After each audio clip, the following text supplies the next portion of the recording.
to The Very Worst, a podcast that is only about all of the Pokemon movies. I am Matt Ockamp. I'm Pat Reber. I'm Ashley Stoneman. And today we're experiencing a phenomenon that only happens once a year. Well, actually, it's a new year. Oh. It happens all year. I thought you meant a Pokemon movie under an hour. Oh, that's once in a lifetime, I think. Yeah, but today we're going to be talking about the Mastermind of the Mirage Pokemon. Is that what it's called? Yes. Sure. It's the second and last TV movie. Mm-hmm. But also, it's a brand new year, you guys. It is a brand new year. It is 2019. It's our first podcast in 2019. That's right. Because we missed our January 1st one, right? Should we not bring that up? No, we can bring it up. I was sick. I was sick. And I was also sick. I caught Poke-a-rus. Do you guys know that there is in the Pokemon games, there's an incredibly rare virus that your Pokemon can get called Poke-a-rus. Poke-a-rus? Poke-a-rus. Poke-a-rus. Poke-a-rus. Poke-a-rus. So, like, the last 3 letters of virus. And the first 4 of Pokemon. And the first 4 of Pokemon. Poke-a-rus. I like it. That sounds like how you name a Pokemon, so... Yeah, I mean, like, in the Poke world, that sounds pretty logical, actually. Sorry, what does it do? So, okay, there's, like, this crazy, crazy rare chance that your Pokemon can catch Poke-a-rus. Like, it's way rarer than catching a shiny. And... it makes your Pokemon gain... This is so fucking inside. It makes them gain EVs faster. Effort value. EVs like the Pokemon? No. Like, their statistics... Speed, attack, defense, special. Wait. Gets really good? Yes. It's a positive? So it's a positive thing. But it eats their flesh at the same time? So wait, hold on. They're slowly, So by the end, they're really good, but they're avatar is only 1 pixel.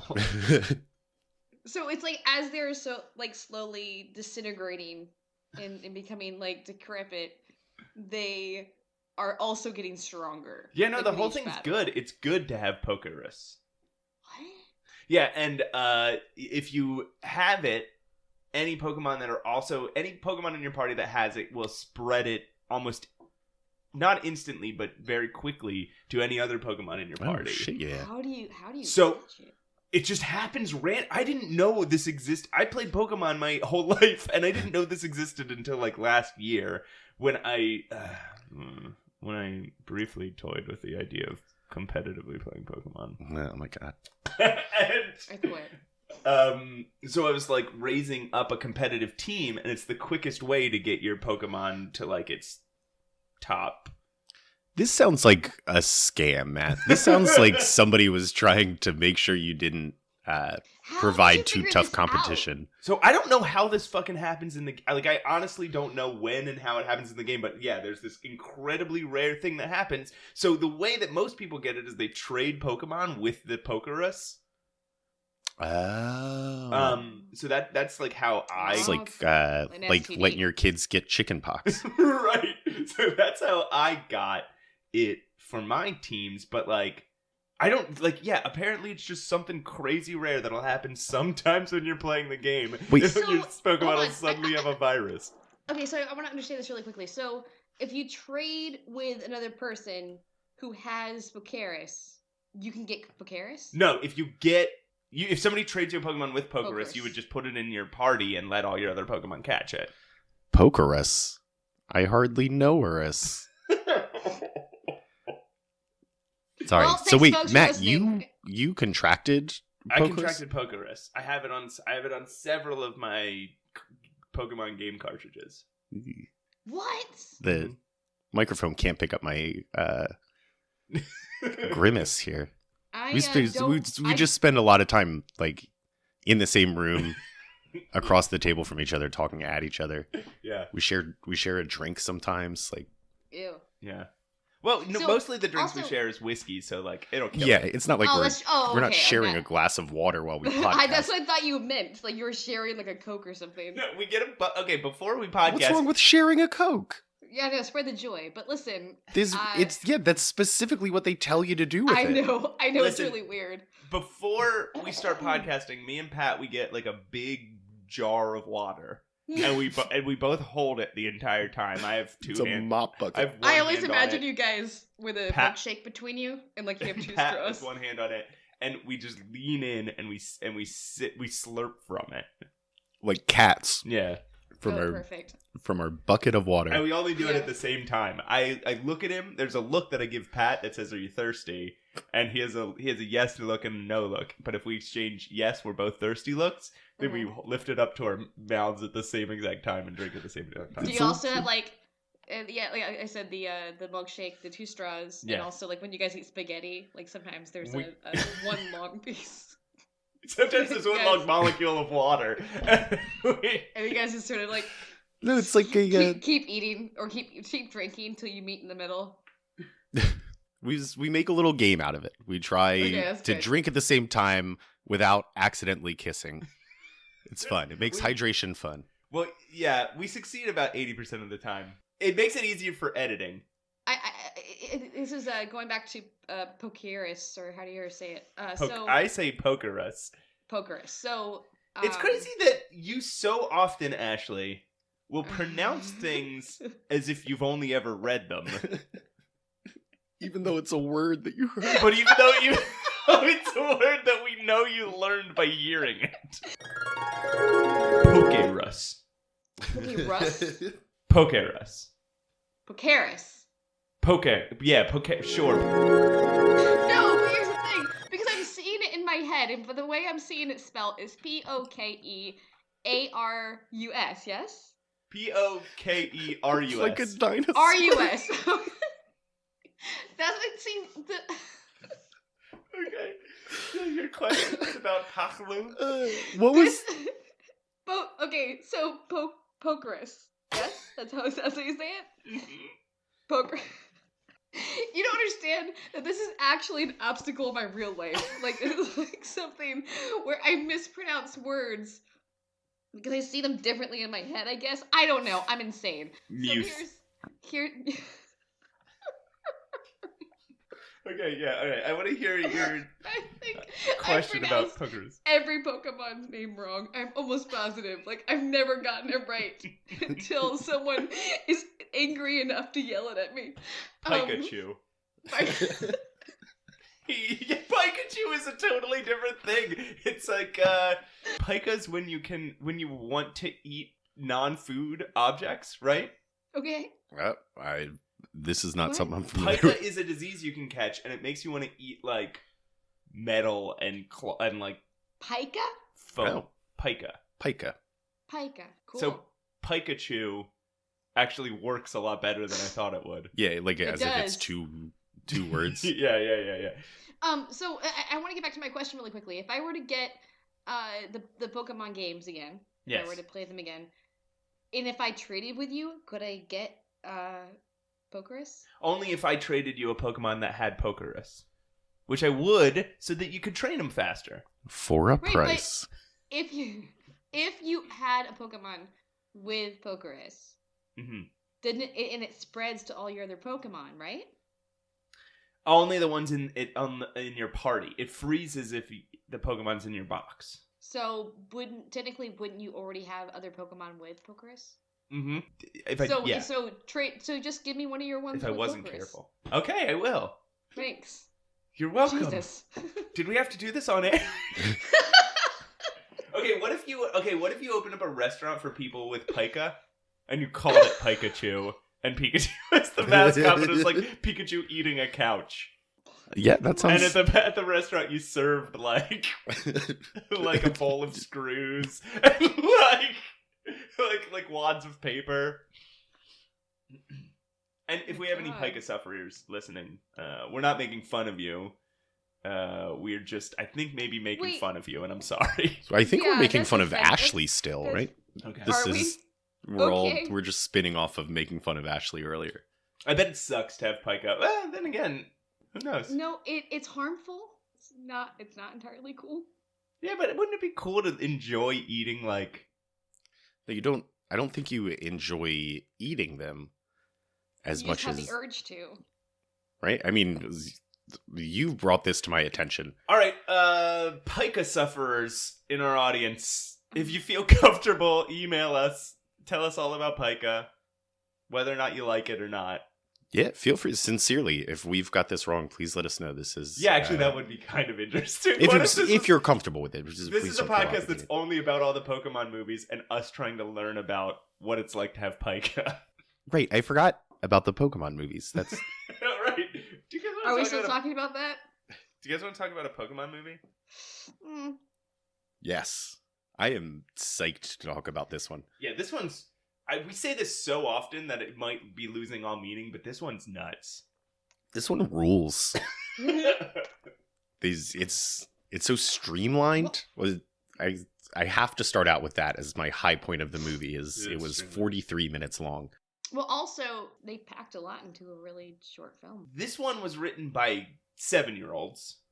Oh, yeah. Correct. This movie is a lot like a little kid playing with action figures. Yeah. And somebody just recording, like writing down all the things the little kid is doing and saying.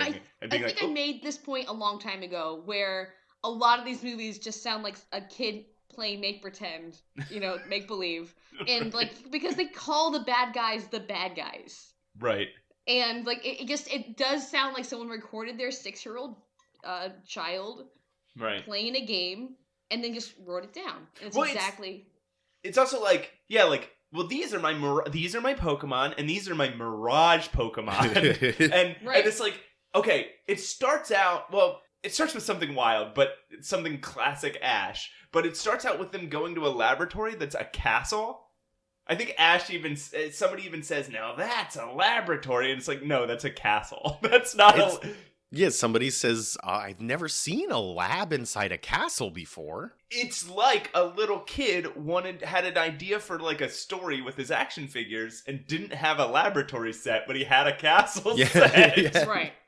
So he's like, this is the laboratory, and these are the Mirage Pokemon, and these are the Pokemon. Mm-hmm. Okay, well, let's start with this. The voices are fucking nuts in this one. Yeah. Oh my god. Weird. Everybody's new. So Ash still has the same, like, puberty voice. Yes. May has a different voice. I think it's the woman that voices Ash's mom in this one.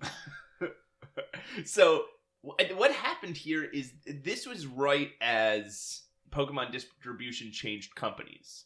Okay. Oh. So, chronologically, okay, we've been watching in the order these things have come out in the US. But in Japan, this order was switched. So this came before the last movie we watched, where everybody's voices were different. So here's the deal. Mastermind and the Mirage Pokemon came out first, and it was the first one where they switched the voices. They didn't have the new voice actors yet. So they just used different people that would, like... This is the only episode...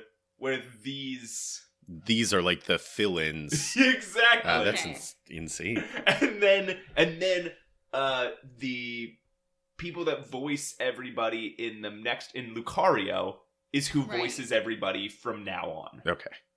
Gotcha.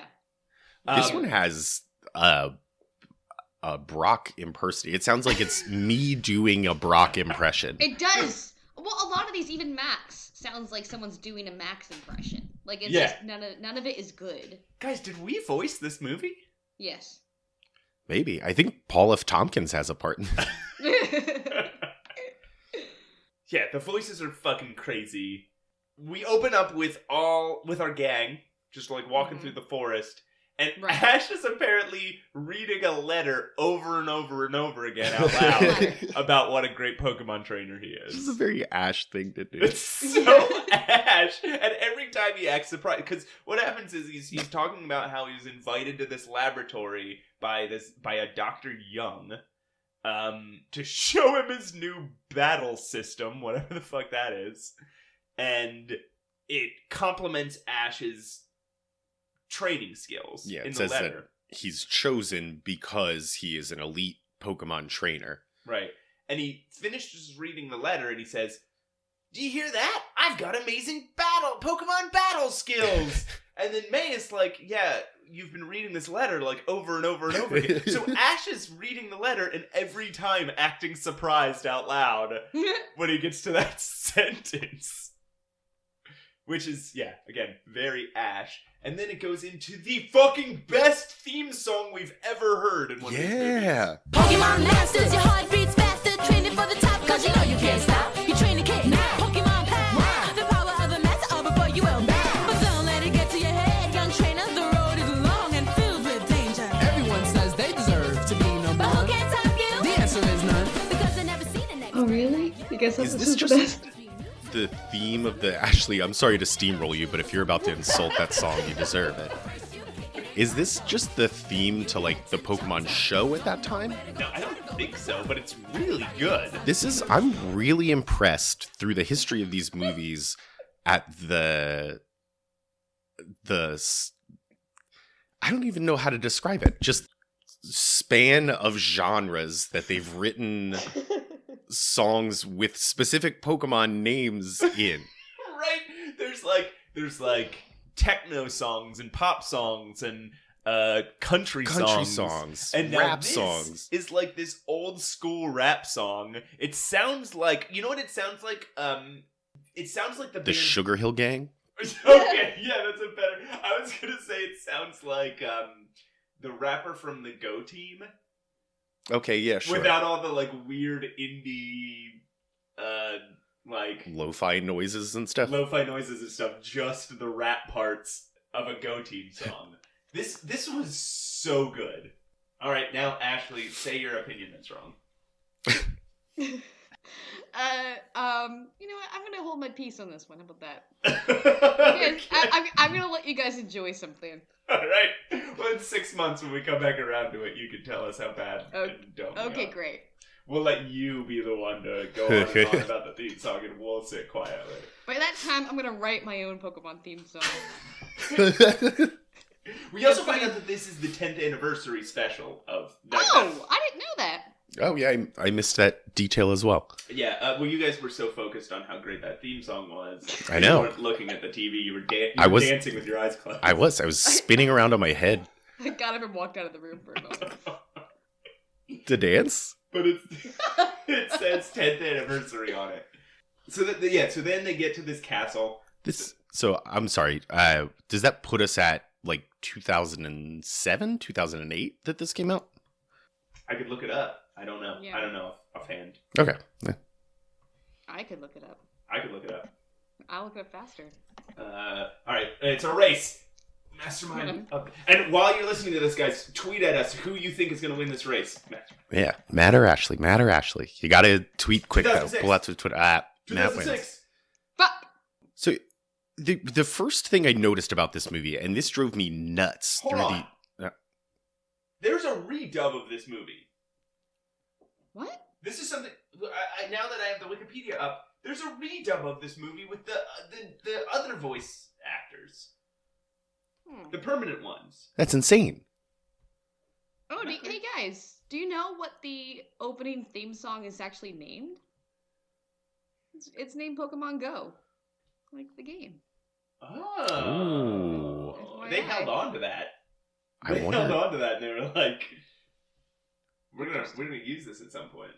This actually kind of ties into what you were saying, but the version that we watched, something that drove me nuts through the entire film is the dialogue, just the way that they're speaking to each other. It's not just that the dialogue is written weird, because it is written, I think, by a 7-year-old, but the fact that or the way that they talk is just so stilted. It sounds like they just had the voice actors record every word in alphabetical order into a microphone and then sampled each word and put them together to string the sentences. Yeah, like it's Hello, May. It's good to see you. all the dialogue in this movie is crazy. It is, and they're over enunciating all the words so hard I love it. that it sounds like a computer is I know. speaking. There's one point where Misty yells, "We can't lose!" And I don't know why, but that one moment stuck out to me. For instance, okay. Also, though, I'm on the fandom site for this Okay. for this movie, and what's listed is major events. Okay. Okay. Misty Staryu knows Bubble Beam. That's a big deal, right? There you go. So, I guess if you're really into if you're really into this, you'd be interested to know what each Pokemon's movesets are. yeah. Oh, Especially guys, is Tracey in this one? I didn't see Tracey. I didn't see Tracey. he Okay, fucking so is. Tracey- I did Tracey see is him. listed. He's on screen for a second, and You guys. we'll get to this later. But it's I the know. reason that this movie drops down my ratings cool. list. Do you guys want to know what Tracy's last name is? Is it fucking piece of shit? Yes. Is it Fuck that? face. I know what it is. I do too. Okay. Somebody Tracey- tell me. Tracey, sketch it. Sketch it. Is that why he's always got a sketch book? Yeah. That's his whole thing. I fucking hate Oh, this it's guy. so good. Yeah. Oh, god damn it. That's so great. So they get to this castle, and that is supposedly a laboratory, and we see Misty. I know. She's back. She's not dead. She's got this cool, like, hip, like, neo-mod outfit Yeah. on. Yeah, it's Well, she's all grown like a up. trench coat that you wear as a shirt. Right, well, it's all it's like a trench coat got cut up Right. and turned into like a halter top. It's cool. It's She's grown a little. It's fucking so cool. And then Professor Oak is hanging out too. Yeah. Yeah. Which is great. We haven't seen Professor Oak in a few movies. So- Even just like over the video phone. So now what we can assume is that Misty didn't die, first of all. She's not dead. And she's not dead. But she went to go actually, like, be an apprentice to Professor Oak. Well, they say that she's now a gym leader. She's now like the leader of the. Oh, right. Which was her goal, right? Yeah. Yeah. Also, as I don't mean to nitpick here, but death isn't permanent in this universe, so she may have. Yeah. Very Ash true. has died 100 times. Yeah. Ash doesn't greet Misty after complaining talking in another movie about how sad he was about losing a friend. He doesn't even say hi. He just immediately started bragging to her about what a good Pokemon trainer he is. You know what it is? What? The sexual tension. Rearises. But I like that she's mean to him again right off the bat. Like, she doesn't give a shit. She doesn't, yeah. About this letter. She has been stewing over having to spend so much time with him over these last few years. Well, what I bet happened is she's there. She sees everybody walk in. She's excited. Ash doesn't say hi. He says, "Hey, Misty, I got invited to this thing because I'm such a good Pokemon trainer." And she's like, "Oh, fucking, Yeah. This is it? This is the Not guy I only missed?" that, She got but, like- invited to the same thing because Yeah. she's an excellent Pokemon trainer. Exactly.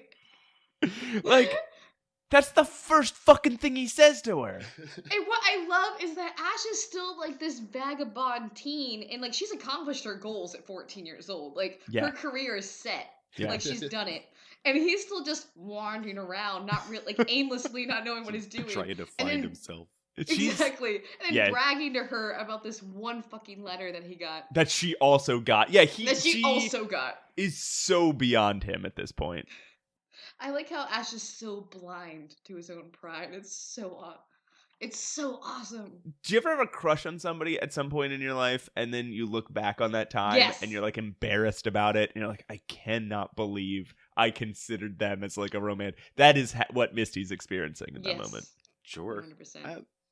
I mean, I guess we have to consider like the 3 times that Misty shoehorned in that she had a crush on Ash in the history of this Yeah. whole thing.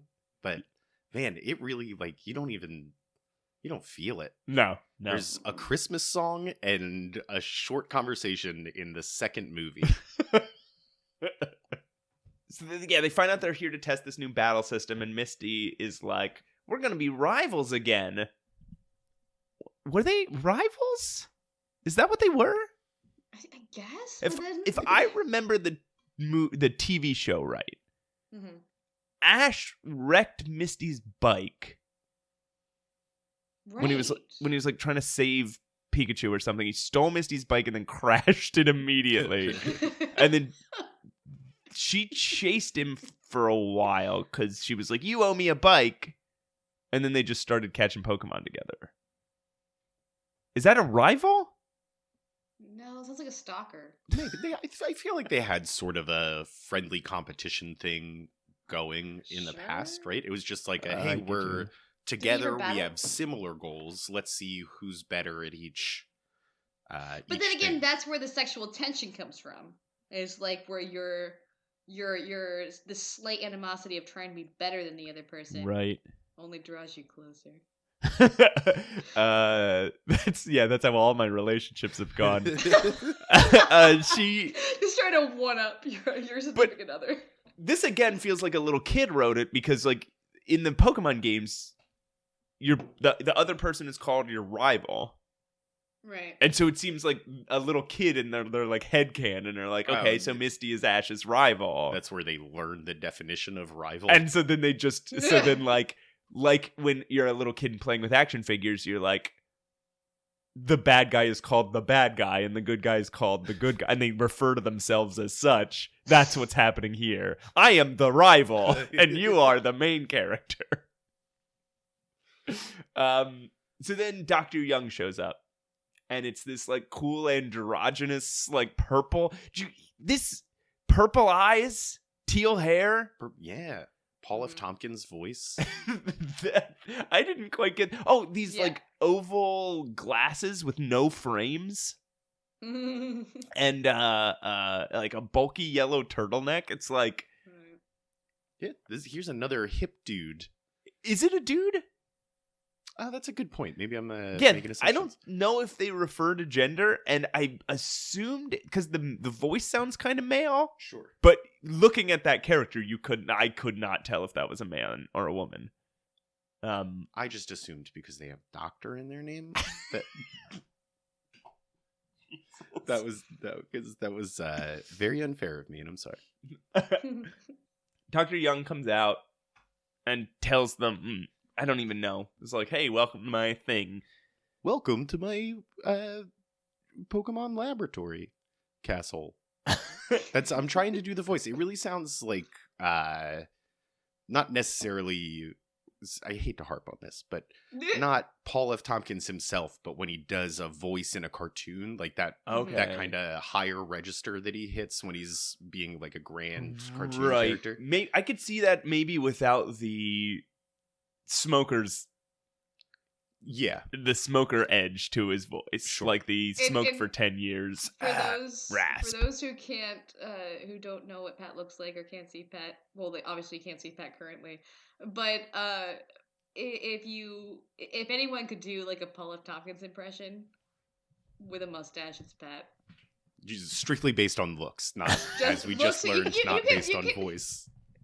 Do you get that? Do you get Paul F. Tompkins? Like, I get usually if I'm a few pounds lighter than I currently am and shave down to a mustache, yes, I will get comparisons. oh damn! But I think it's just because I have a mustache and a chubby Irish face. I think it's just that I know you so well, and me and Paul F. Tompkins have been Twitter friends for so long All right. Well, I that forgot about that. I think maybe I just can't. You guys two friends from two different worlds. I can't.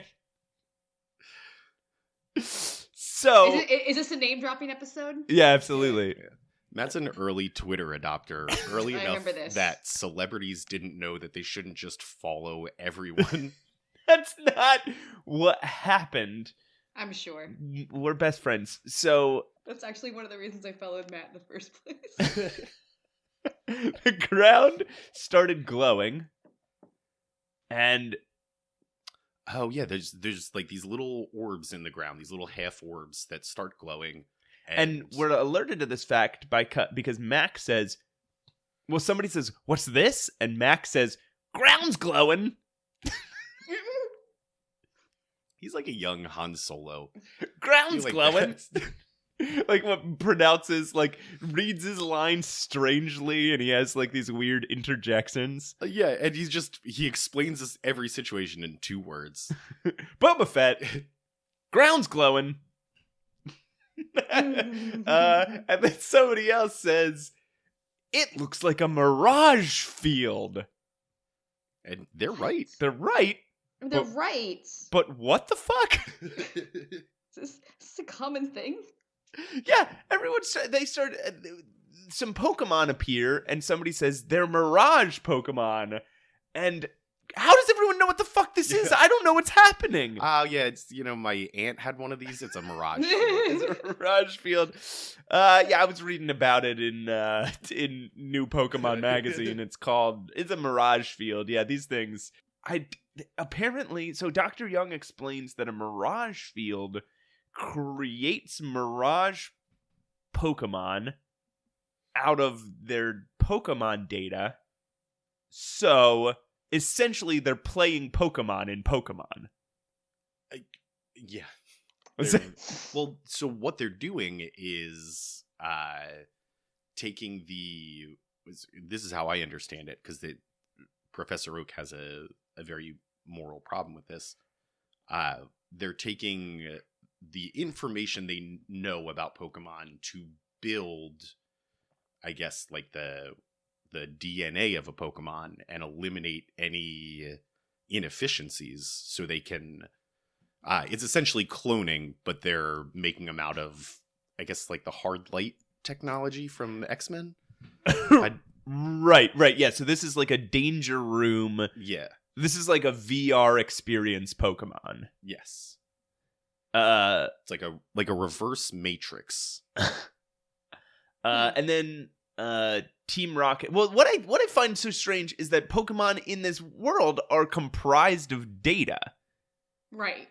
just like they literally are in our world in the video game, like in our actual human world, the world I'm living in right now. Pokemon are comprised of data. Right. But they can be translated into physical form. So when you use a Pokeball, are you I'm sorry. turning Pikachu back into data? Ashley, do you think Pokemon are real? Yes. Okay. Okay, because in my world they're data, but in Ashley's world they're data and can be turned into physical form. No, I meant in the movie, goddammit. I meant in this movie. So when you They're use comprised of data, but they can be translated into physical form in the fucking movie. but in all, Pokemon does that are mean real. that in all of Pokemon, like, are all Pokemon that data that can be turned into physical form? No. I mean, well, that would explain how they get them in and out of the Pokeballs, right? Right. It would. That's true. We're venturing into this territory that maybe always they're all makes mirages. we're venturing into this territory that is painful to think about. Yeah, like it's too upsetting and confusing to try and like parse. We'll figure it out by the time we're like 50 episodes into this motherfucker. Oh boy. But if you're okay. able to create something that can perform just as or identical to a being that already exists, I mean, that would explain everything about Pokemon. Wait. Hello? Yes. Sorry, I think we're absorbing. I Pat's- think I just started speaking my thoughts, not really just thinking out loud right here to myself. Like having to decide to myself into the microphone for a second. I'm sorry. So, Please continue. In the movie, at this point, Team Rocket show up to steal the Mirage System. Yeah, they're not which even is after the gang here. They're after the Mirage System, which is the size of a castle. Yeah. I guess they think they can just walk away with it. They're winging it. But they don't even see the gang at this point, right? Correct. They show up, they're there to steal the Mirage System. It has nothing to do with Ash and his Pikachu or anything else. Correct. Then we cut to Misty fighting this Mirage System. Right? This is where we learn that her Staryu has Bubble Beam. Bubble Beam. Which is the a major event. Very in excited about movie. this. I guess turn it off after that event. Well, I got it. Right. That's one. I'm allowed one major event a day, or my doctor says my blood pressure gets too high. Fuck yeah! Bubble Beam! Shit yeah! Oh, oh no! Give me my pills. My neighbors were to call the police. So I was Despite knowing Bubble Beam, however, Misty gets her fucking ass kicked. Yeah. Shocker. Star you. I love how though it's finally like realistic. Where what was the Pokemon she was fighting? Aggron. Yeah, like you're not gonna beat an Aggron with No. a little tiny Staryu, homie. And she used Bubble Beam or something. She used an attack that was very weak, ineffective. She's like, it didn't work. I was so shocked. It's And like, it was the first time where an ineffective, like a move is ineffective on this TV Yeah. show or movie, and that She's so so it makes surprised. sense that she's shocked. Yeah, I It's guess worked she really every other expected to. She really expected to devastate that thing. Right. She's like, you remember that episode of 30 Rock where John Hamm played somebody who was so handsome but also so stupid and incompetent yeah. that the world would bend around, like, to not let him know he was fucking up so bad. So- That's Misty and the writers of this TV show. And suddenly it stopped. And she's like, wait a second. Every time I use Bubble Beam, the thing gets knocked out immediately. You make him fall. So, and during the battle, Pikachu sees a Mew up on the castle wall. Here we go again. I know. See, anytime you see Mew, you know how the entire plot Yep. of the movie is going to be resolved. Yes. Yeah. Especially when Mew leaves. If Mew leaves the scene of, really any scene, Yeah. that means that he's coming back to save the day in about 30 minutes. Right. Yeah. Well, yeah, and probably against Mewtwo. Well, I guess Or- I'll say As many times as Mew just kind of appears often, they're always surprised to see him. They're always like, whoa. Whoa, oh my god, it's He's Mew. here. a He's like, well, legendary Pokemon. yeah. He showed up in literally every other fucking. Yeah. We've only met this thing 7 to 9 times. So yeah, this is where we find out that Mirage Pokemon can use any moves. Like, Max is like, Aggron shouldn't know Bullet Seed or whatever the other. Oh, Thunder Shock All these or something. Nonsense words. Thunder. I guess it's Thunder Wave. Aggron shouldn't know those moves. So basically, okay. So the Mirage Field is them playing Pokemon in the Pokemon world, and Dr. Young is hacking. Yes. These are hacked Pokemon. But that's the entire point, though, right? Of Right. him creating the Mirage system is so that he can create Hacks. Hacks, yeah.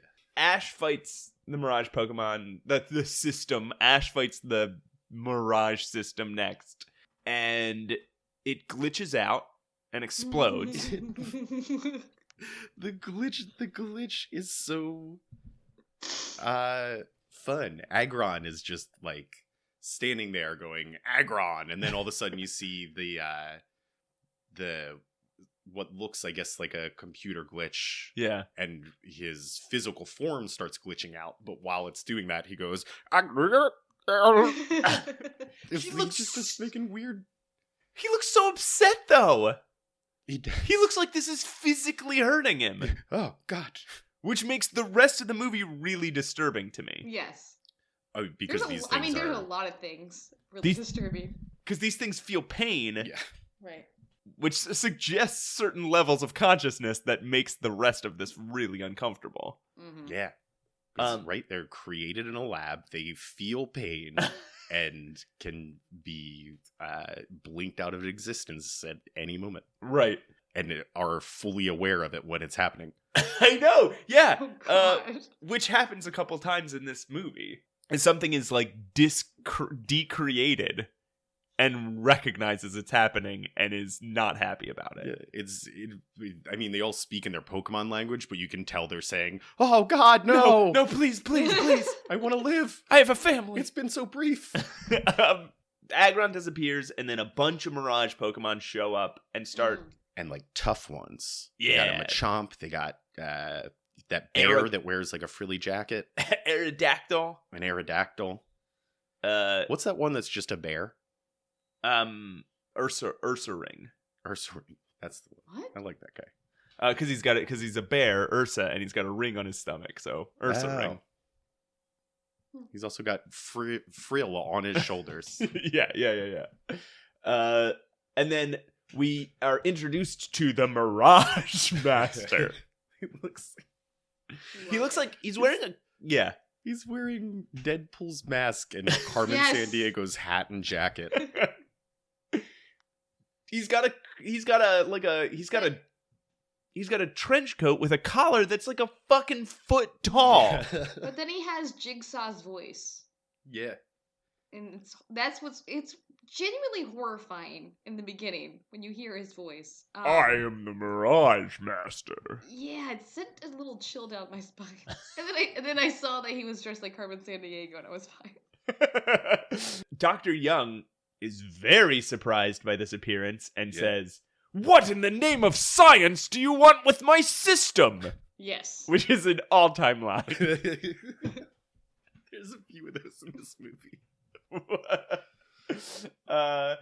And then and he gets kidnapped by an Aerodactyl. Dr. Young does. And then all a gang run away. They're like, if we get outside the castle, they can't catch us. So they run away. They're about to get outside the castle, and then Max falls in the Mirage field. And Professor Oak, while saving Max, gets himself caught. Right. And then we cut to Oak being like tortured or something because being, like interrogated by the Mirage Master, who calls him the famous Professor Oak, which I thought was kind of cool. Like the idea that like in this world, Oak is he's a legend. Yeah, he's a legend. He's like a celebrity. He's a folk hero, which is also cool. I think Oak is cool as shit in this thing. Oh yeah, he's a badass. I never noticed how cool Oak was until Mirage Master calls him the famous Professor Oak, and then, Oak says, "Forget it! I refuse to give any information to the likes of you, Kidnapper." Kidnapper. He calls him kid. I love it. He calls him Kidnapper. And then he goes to pull out a Pokeball, and I got so excited to see, like, it didn't happen here, but I got so excited to see Professor Oak battle. Yeah. I didn't realize how much I liked Professor Oak until this movie. And I was like, I also really wanted the Mirage Master? Mirage, thank you, Mirage Master, to correct him and be when he called him Kidnapper. I really wanted him to stop, like, it's Mirage. Did I not say it earlier? It's I Mirage Master. I just had a whole thing about it. If you want to hear it again. But it is Mirage Master. The Kidnapper is a different villain. He's, I'm he the Mirage Master. I know it's the hat. Like, yeah, I'll take the hat off. See, put it back on. So we're different. Okay, I mean, yes, I did kidnap you. Right. Right. It's more of an interrogation than anything. I know. Yeah. The Kidnapper would just steal you. Technically, I kidnapped you, but I mean, please. It's copyright infringement to call me the Kidnapper. There's another guy. His name is the Kidnapper.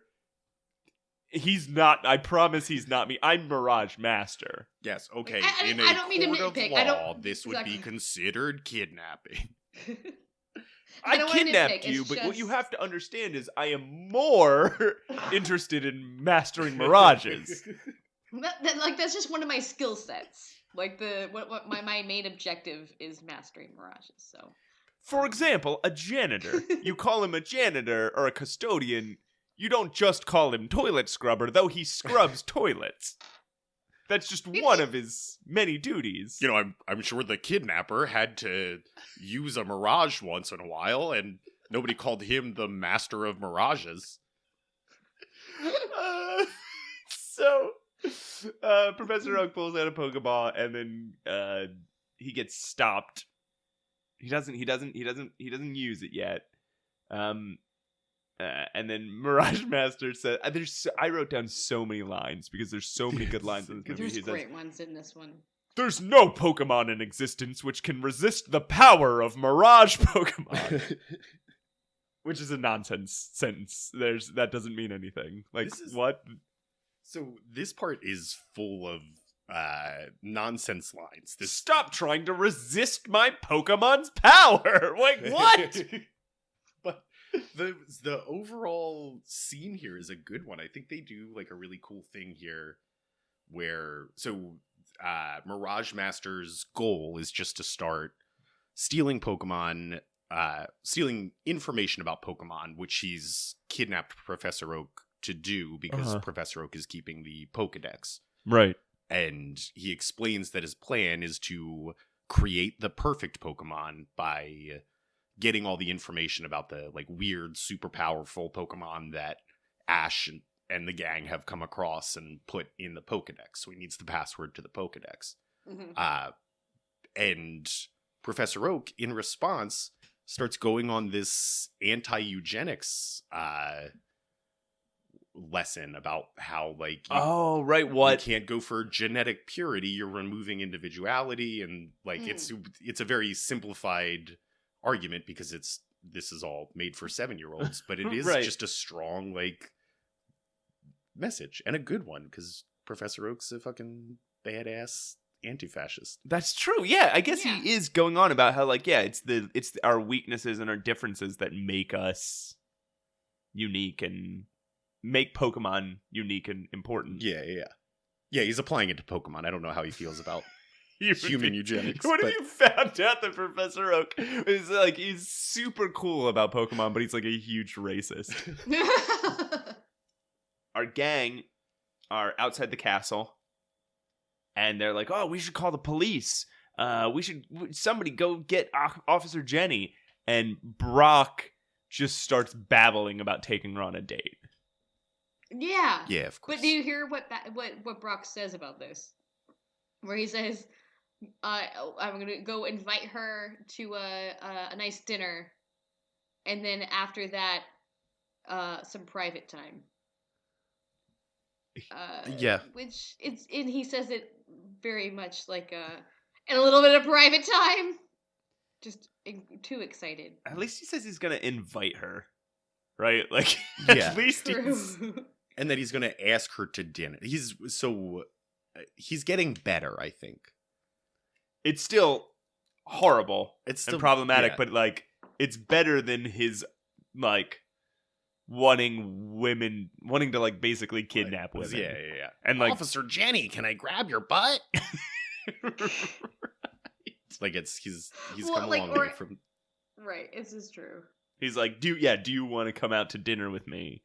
But then he probably, if he asks for a date straight up, he's probably like, do you want to go to dinner and then spend some private time together? I bet he says the whole thing. Right. And if she in any way seems to be saying yes, though, we already know he's going to crumple into a heap and cry. Yeah, he won't be able to handle it. Right. May, will you go on this date with me so I can not fall apart? That's what Brock sounds like in this movie, by the way. Yeah, that is exactly what his voice sounds like. So Max and May are supposed to hang out. So Brock is gonna go get Officer Jenny, which again, like that's just not a good idea. Why are they sending him? He says specifically that rather than asking her to come help, he's gonna ask her on a date, and they still send him. And they leave. I think it's really just to get rid of him. He's not really a part of most of the rest of the movie. Right. They leave. Max and May are supposed to hang out here waiting for Officer Jenny, and Misty and Ash are gonna infiltrate the castle. Back together, baby. Right. Also, here's where I write down Mirage Master is Dr. Young. We'll see if that prediction comes true. What's that supposed to mean, Matt? So Ash and Misty sneak into the castle through. So I guess the castle has this like boat. Yeah, just like every castle or mystical cave, it's got a secret water entrance that you can ride a water Right. Pokemon into Of course. to infiltrate. Right, and yeah, which is just an empty room, or a mostly empty room with some crates in it.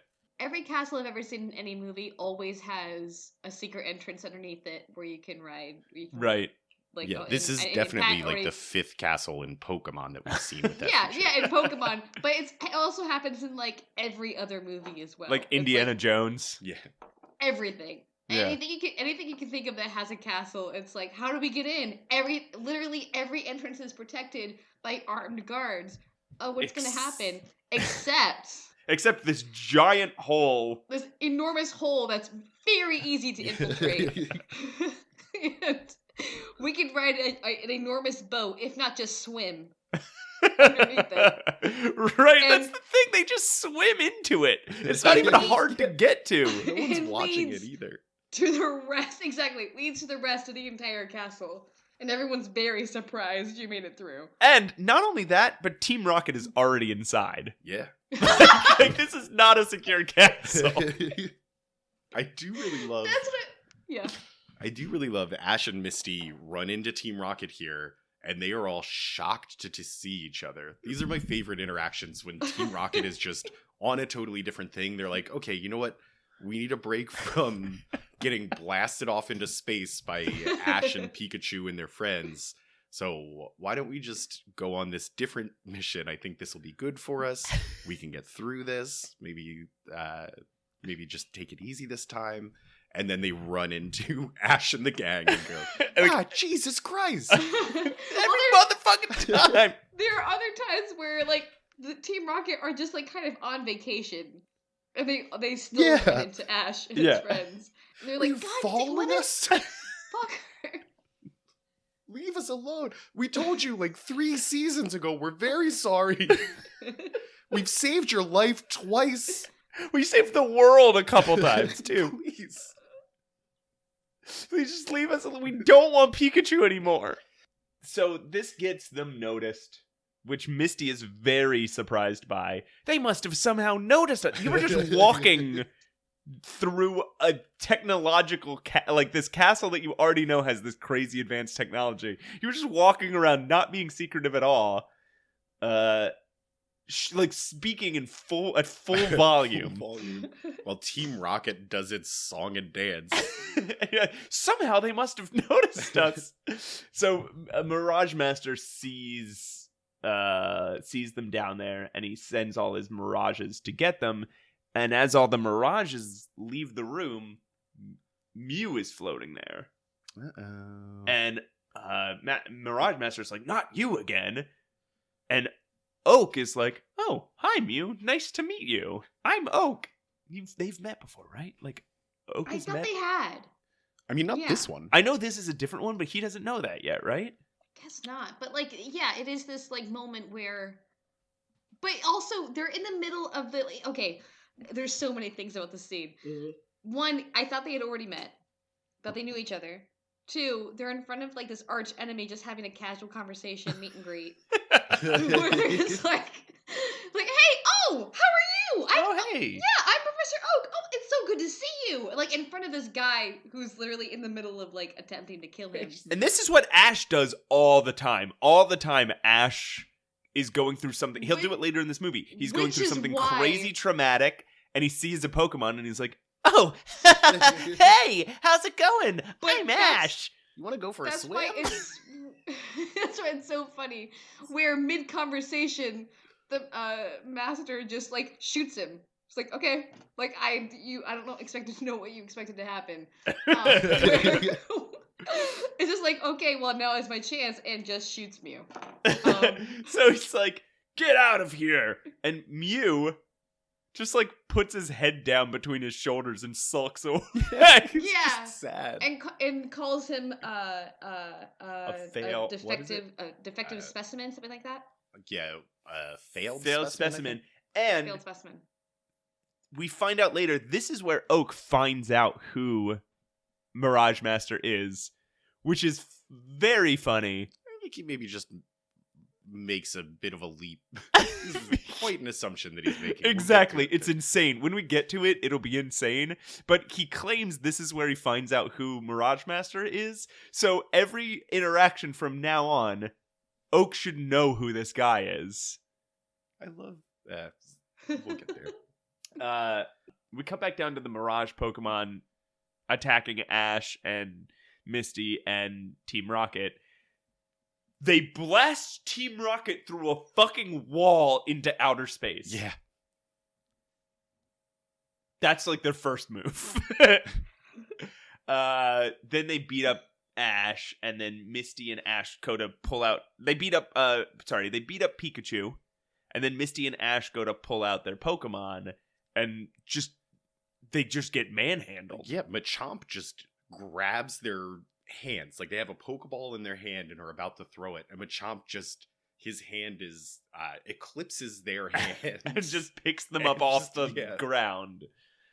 And they just carry Misty and Ash just off. But then Ash has, actually, I think, a very solid idea here. He knows that he can't beat these Mirage Pokemon, but he also knows that Max and May are waiting on the sidelines to see what Misty and Ash find out.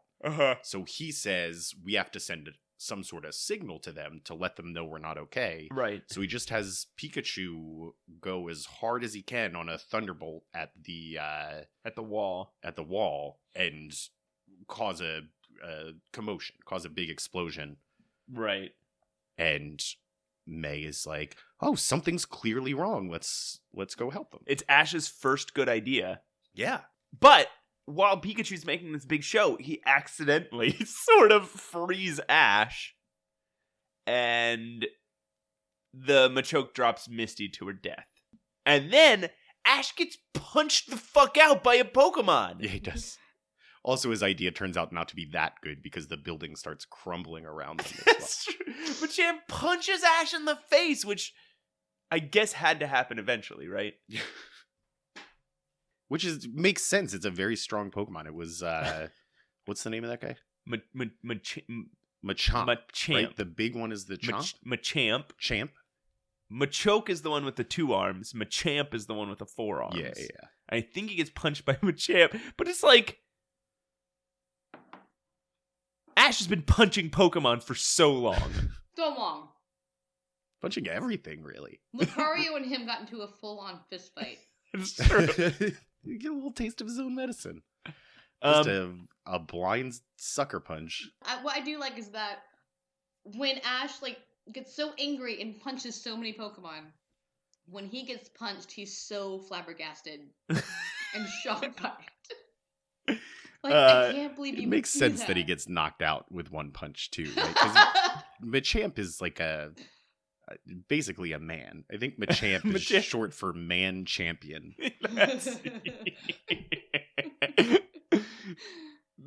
Machop is man who chops. Yeah. Machoke is man who chokes. Mm-hmm. Machamp, man champion. Man champion. Yes. Man who is champion. Okay. So Misty's falling to her death. Ash gets rocked in the face. The Mirage Pokemon just walk away at this point. And then Mew comes and wakes Ash up. And they just chat. They're trying to. Mew is trying to explain the situation to Ash, and Ash just doesn't understand what it's saying. I felt like he was just like, "Oh, hey, hi, Mew, I'm Ash." Like, this Hey, is puppy. him doing the thing. He's like, "Hey, bud, nice to meet you. Let's be friends." It's like, dude, one of your oldest friends is falling to the ground, and your best friend Pikachu just got kidnapped by some men. And that Pokemon. And that's what Mew is shouting at him right now. Yeah. And he's just like, "What? I love you." But that's how dumb all the humans are in this movie, where every time there's something, like they're in literal peril, Yeah. and Mew comes around, they're like, "Oh, hey." Hey, And what's they just up? pause for a conversation. And Mew's always, and I like the idea that Mew's like panicking in its head, being like, dude, like, no, like, I don't want to have a conversation. Like, there's a lot of shit happening right now. Like, can we hold this off until later? And Ash is just making up an imaginary conversation in his head. Like, yeah, I like having fun too. Yeah. Do you ever go Oh, swimming? wait. I have trouble walking upstairs. He's like, What are you "Dude!" bad at? And then there's a really nice moment. They cut to Misty, who is Well, managed. Oh, I'm sorry. This isn't quite yet. You're forgetting. So Ash finds out Yeah. Mew's a Mirage Pokemon. Right. So now we know that's not the original Mew. Yeah. It gets caught randomly. It sits down on one of Yes. those Mirage gems and gets caught in a beam of light. Oh, yes, okay. And It it looks starts like it's- screaming in pain. it's screaming in pain. It's cr- Ash is reaching in to try and pull it out. But And it's here's the hurting. thing. It's Yeah. hurting Mew. Like, it's almost killing Mew to the point where he's in horrible pain. Yeah. And Ash is like, oh, that hurts when he tries to touch it. Okay? Yeah. And then Ash just starts reaching in and bracing himself as Right. he's grabbing for Mew. As What Ash does. As Ash does. What I love is that Ash's defense against like radioactive waves is just bearing it. Yeah, just, Determination. come on, Ash, get it Yeah. together. You know what he It's does? just to kind of push through. He push through. yells at the radioactive beam. No way you're gonna beat me! It's inanimate, dude. This is the same as yelling at a light bulb. Well, that's the thing. Like, I would like in any type of like radioactive catastrophe if Ash were just like the only way for him to get through it is just to kind of push through. Yeah, there's like a there's like a nuclear bomb, and Yeah. you just see Ash standing there bracing Not gonna against beat it. me.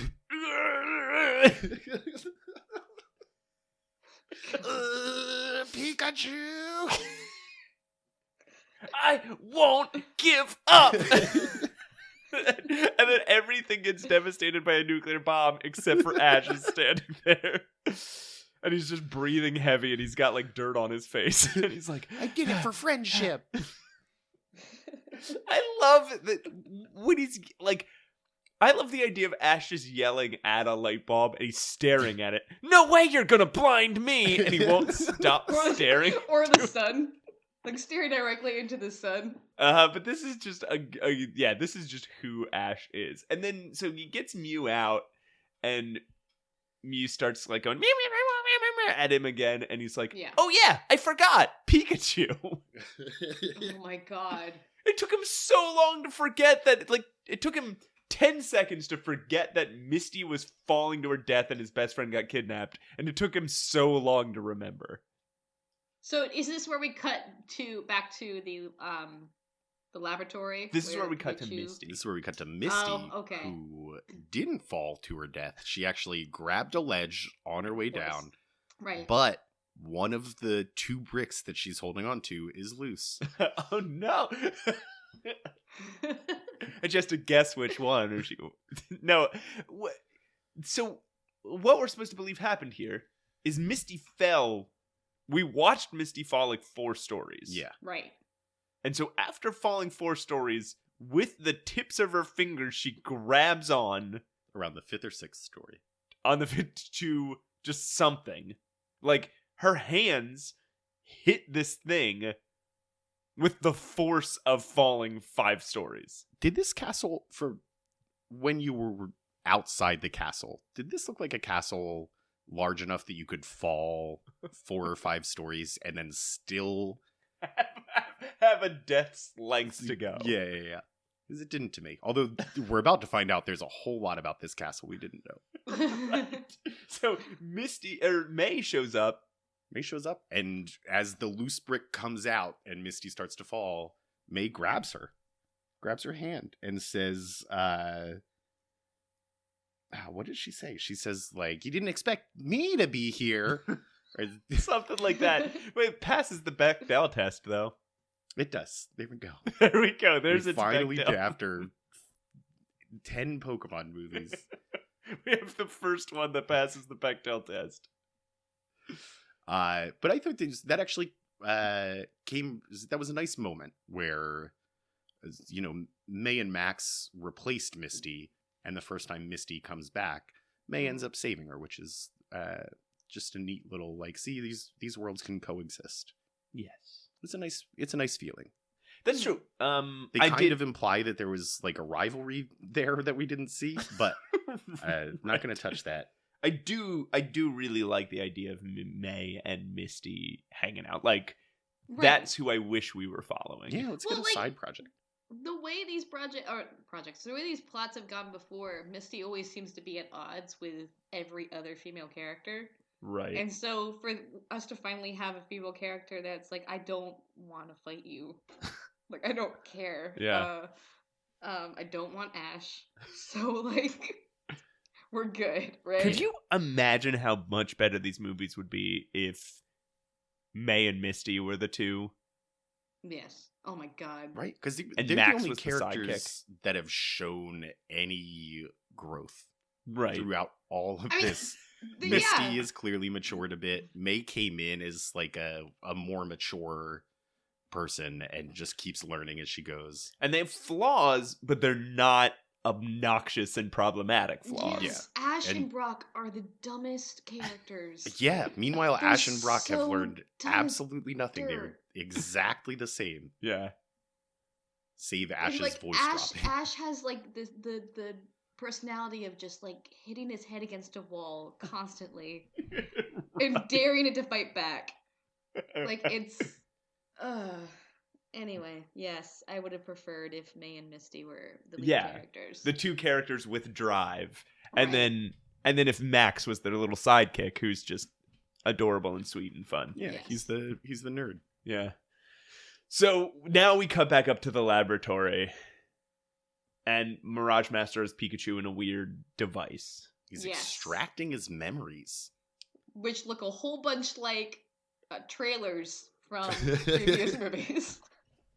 Yeah, well, we see every legendary and mythical Pokemon that we've seen in the movies. Yeah. Right, but the perspectives aren't from like Pikachu's own perspective. Correct. They're like clips from like, sky shots. Yeah, there's cinematic frames. Right.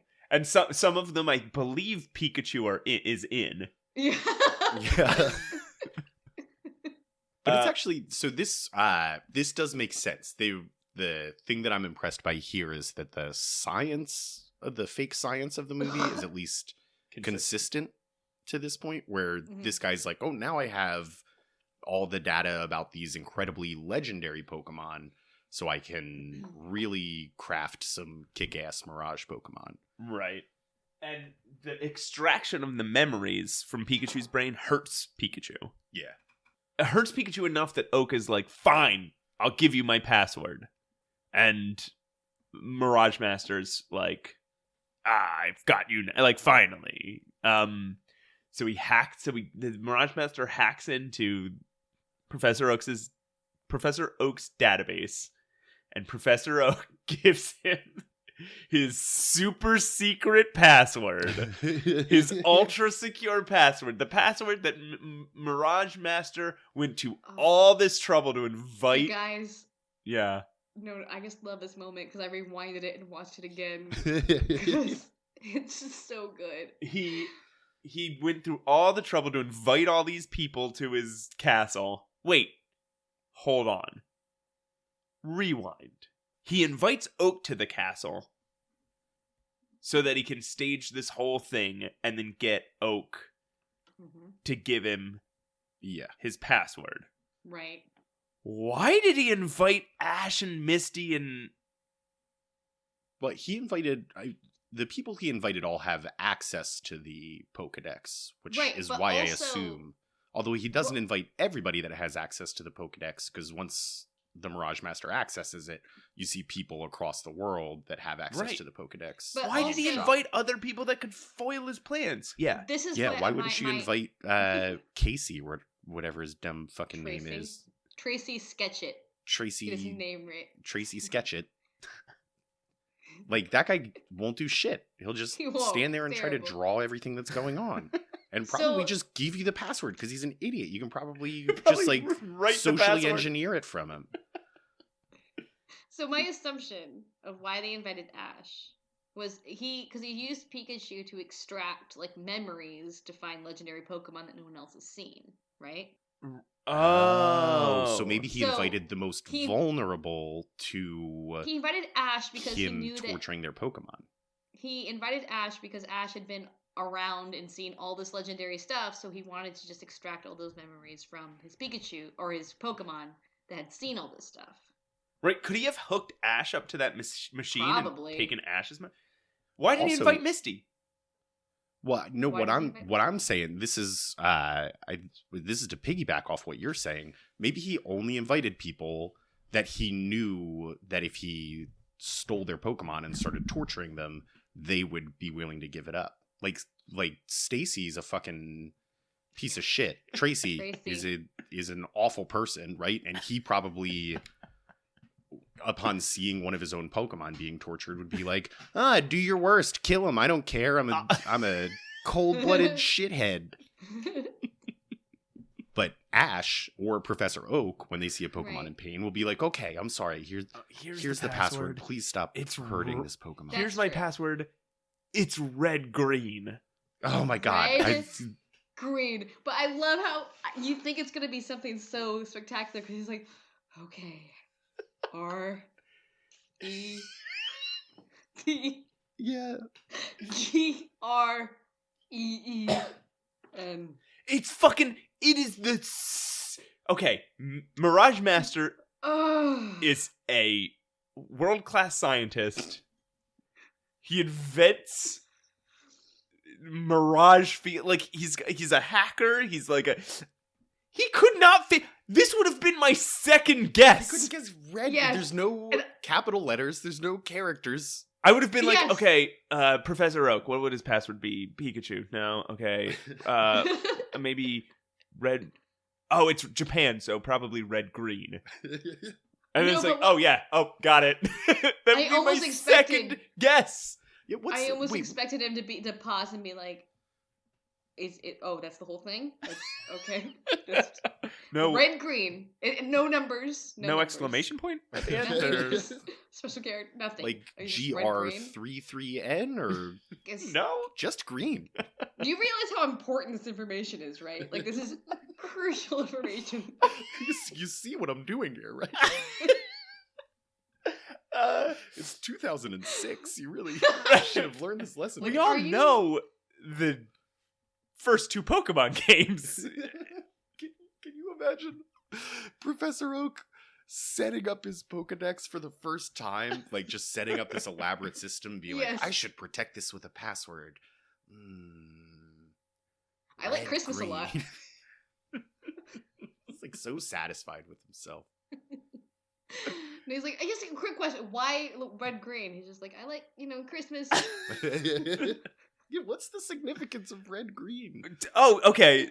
I thought you guys understood based on that's where my jokes were coming from. Red and green were the two first Pokemon games ever in Japan. Was it red and blue? I thought it was red. Oh, in Red and Japan, blue, it's red and green. Red and blue in the U.S., but in Japan it was red and green. Red and green. Wow. Gotcha. That's why That's it would be even- my. That's why I'm like that would be my fucking second guess. How Fucking hate this movie does so much. Professor Oak even know about that? He developed them. Oh wait. So hold on. Did Professor Oak create the Pokemon games to What if he did? to spread the? Professor Oak knows that the Pokemon universe takes place In a inside a video gaming game. console.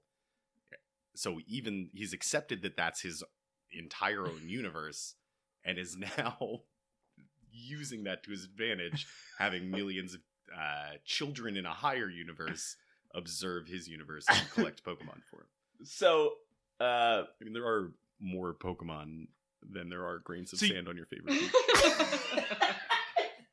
Oh, you're saying that when we play Pokemon and we're collecting Pokemon, the data that we're saving in the Pokedex is going to the fictional, real Professor Oak in the alternate reality that the Pokemon universe exists in.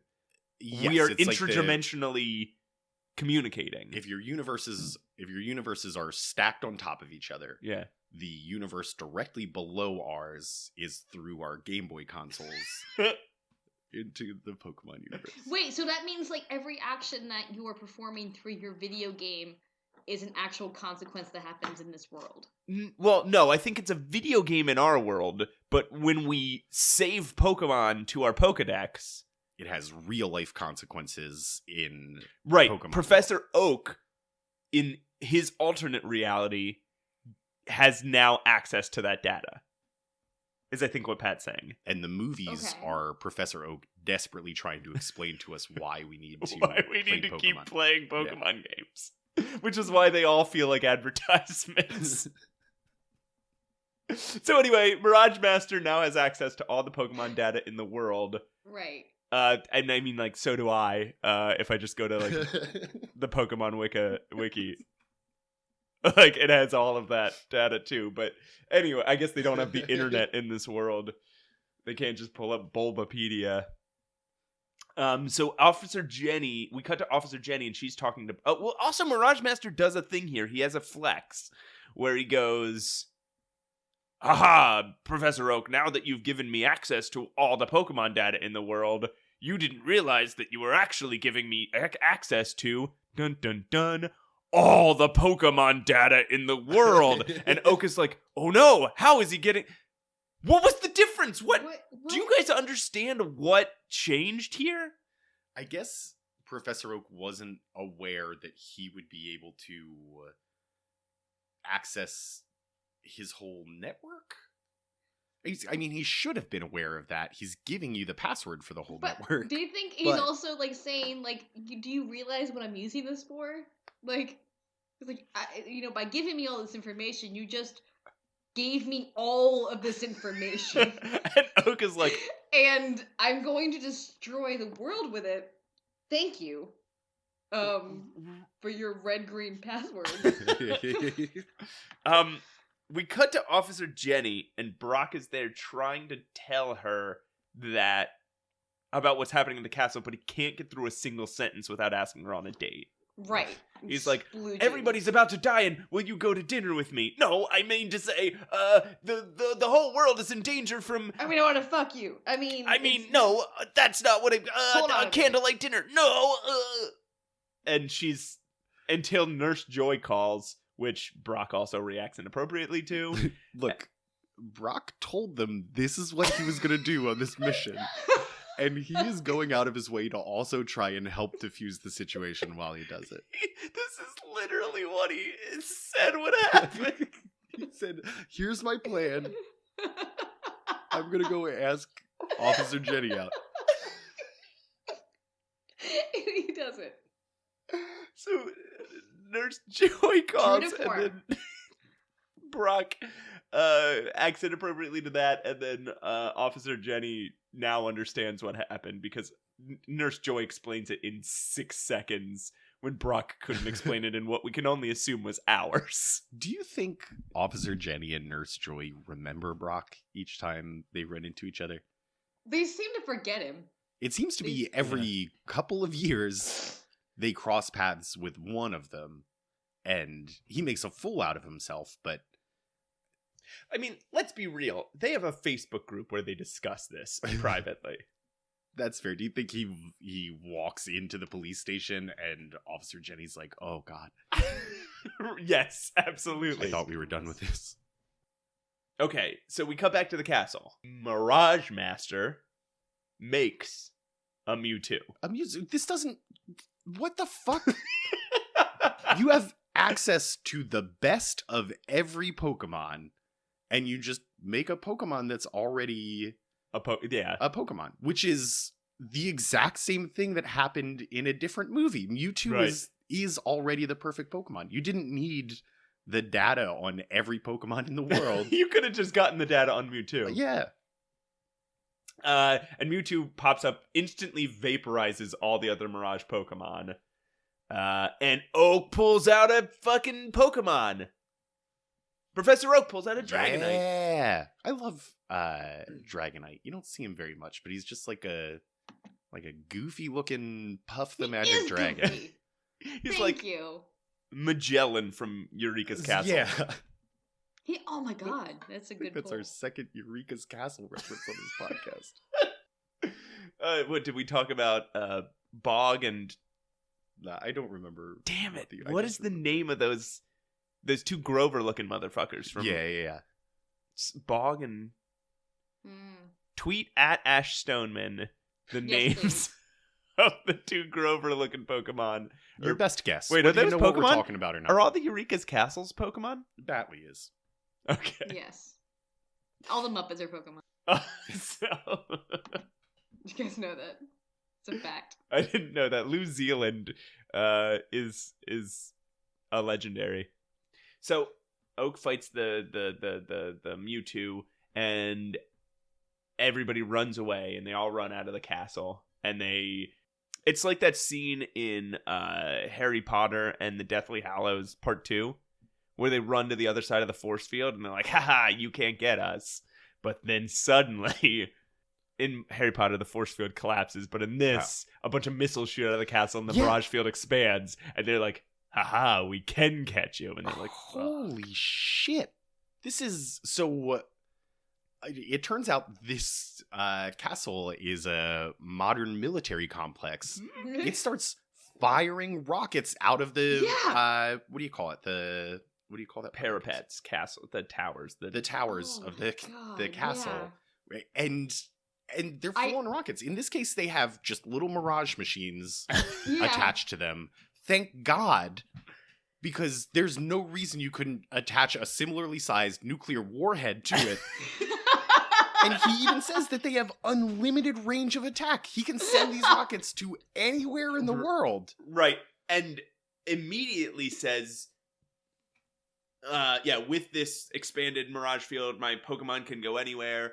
The Mirage System will defeat the entire world, which again, 7-year-old dialogue. Yeah. But also, if he's trying to defeat the entire world, he could have just blown the fucking thing up. Yeah. Yeah.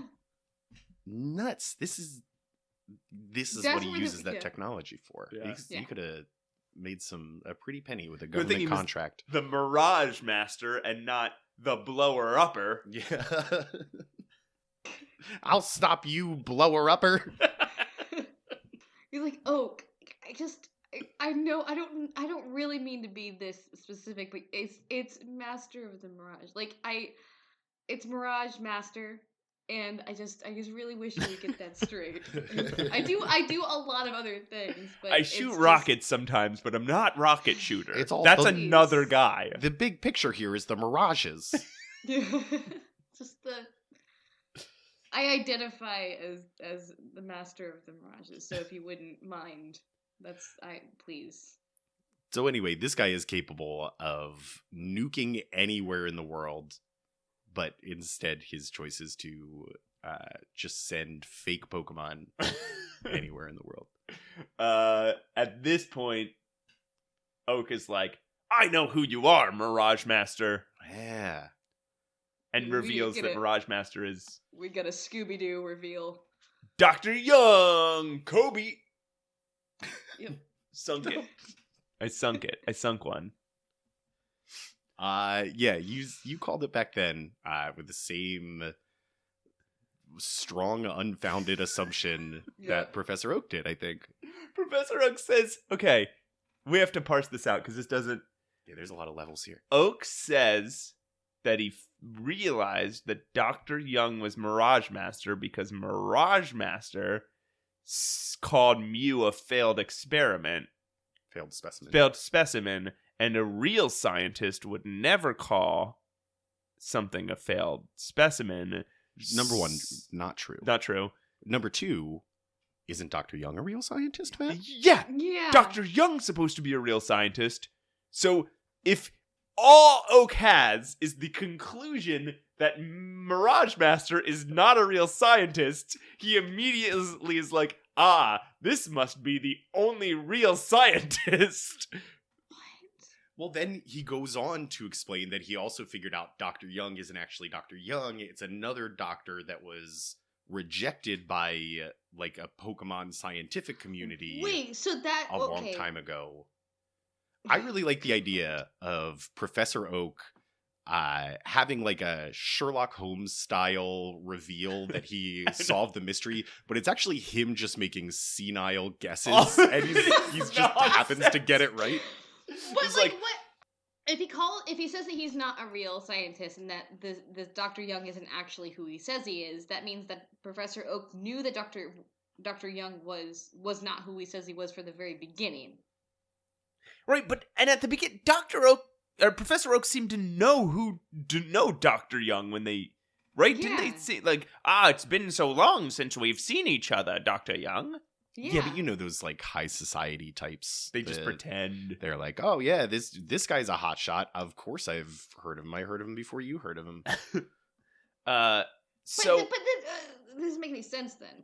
no, Okay. none of this makes sense. I think it makes perfect sense. He is taking a wild shot in the dark because he's old and losing his mind. So it's Sherlock But Holmes he's- going, I have figured out who murdered the Hound of the Baskervilles, and it is the maid's uncle, because all tablecloths are made of linen in Australia. And everyone's like, Oh, blast it, and the he's maid's right. uncle is just like, oh, holy yeah, shit. he got me. It's like, what? Everyone's standing there watching like, wait, what? Wait, hold on. What is, And the actual murderer is like, oh, you done it again, Holmes. it's fucking like, it happens to be true, but there's no logical connection as to how he figured it out. I did think that this was a solid twist. Like I didn't predict that this guy was Neither did I. the doctor from earlier. But I And, did almost, yeah. There was nothing to suggest that Dr. Young wasn't who they were saying they were in the first place. Ashley, did you figure it out? No, I did not. But I did expect him to be like, and I would have gotten away with it too. For Okay, I'll tell you guys kids. how I figured it out. Let's hear it. Dr. Young gets kidnapped. Then Professor Oak gets kidnapped. And then we follow Professor Oak. And Mirage Master's spending all of his time now in front of Professor Oak. Oh, yeah, that's fair. So if Dr. Young was also kidnapped, he would either be there or we would see what's happening to him. Do you think Professor Oak was like, I don't know about this narrative device? Right. The fact that Oak figured it out is incomprehensible. But I thought it was fairly obvious from the beginning. And then I was like, well, and obviously, like, he's a Mirage Master. So the fact that he was in two places at once means nothing. Yeah, that's fair. I probably should have figured it out. Yeah. I maybe shouldn't have admitted that I couldn't figure it out. Well, it was all just because, like, well, why? What would? Okay, not that this movie makes a ton of sense. Not like this is like narratively perfect anyway. But what would be the narrative purpose to never showing Dr. Young for the entire movie after that moment, right? Like, what would be the purpose? Like, were they going to find his corpse at the end? Like there's no reason not to show him. Right. But then again, like, there have been characters and moments where there has been some sort of presumption that they have met before, or characters disappear. Just like it just happens a lot. So Yeah, sometimes when that does happen, you're like, Right. okay, you just accept it now. Right. Yeah, if you guys had been watching a movie that wasn't a Pokemon movie, you would have guessed this immediately. Right, exactly. And the thing is that that's 100% true. It's like, there's sometimes characters just disappear and there's no explanation. I mean, because there's that one movie where Ash sees someone we've never seen before, and he introduces himself. No, doesn't introduce himself, but he enters the room and Ash says, "I know you," and there's no explanation. And it's never as to how Ash knows him, where they met, or any pre-story, any history that they've ever had. And that's the only line we ever get. That's true. The other wild thing about Oak figuring this out when he did is, why did you wait so long to say anything? You figured it out while you were still having a long conversation with this guy. This letting person. people get tortured? Sorry. I guess if you want to keep that in your pocket for a minute, just in case There's a dramatic Yeah, moment. you can reveal it. It's for just in case everybody. you wait to hear the music swell, and then you're like, now's my chance. Okay, so May, Ash, Misty, and Oak all fight the Mirage Pokemon, which is kind of cool to see them all fighting side by side, but they all lose really, really bad. Oh my god. May pulls out, I don't know the name of this Pokemon that she pulls out, but it is a Dick and Balls painted like a chicken. What the fuck is that thing? It's called a Combuskin. A Combuskin. Everybody not at work. If you're at work, don't do this. But if you're at home, Google Combuskin because it is just graphic. It's a penis with feathers. So pause a second. Yeah. This thing's name, it looks like a Dick and Balls, and its name is Cubskin?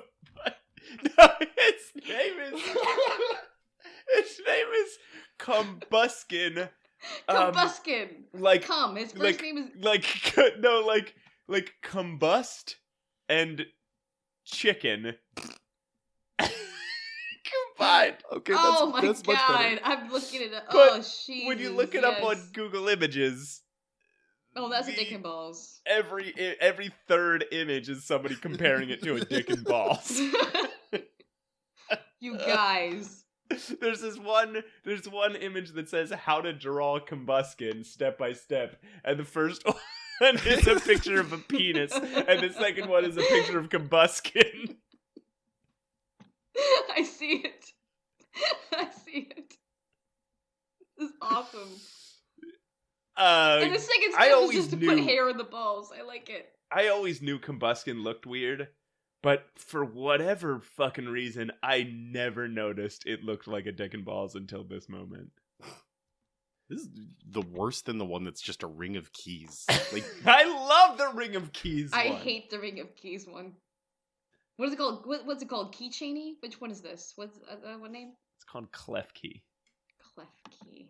Milk So- a glass of milk Pokemon. I can't wait. I can't wait till they do that, where it's like a vase. Or like a shelf Pokemon. So they all die, and then Mewtwo's all the Pokemon get defeated. Ash sends Pikachu against it. Mewtwo's hands turn into a Pokemon. It goes to destroy Pikachu, and then guess who appears? what? So I just want to, if you don't mind me adding a little more context here.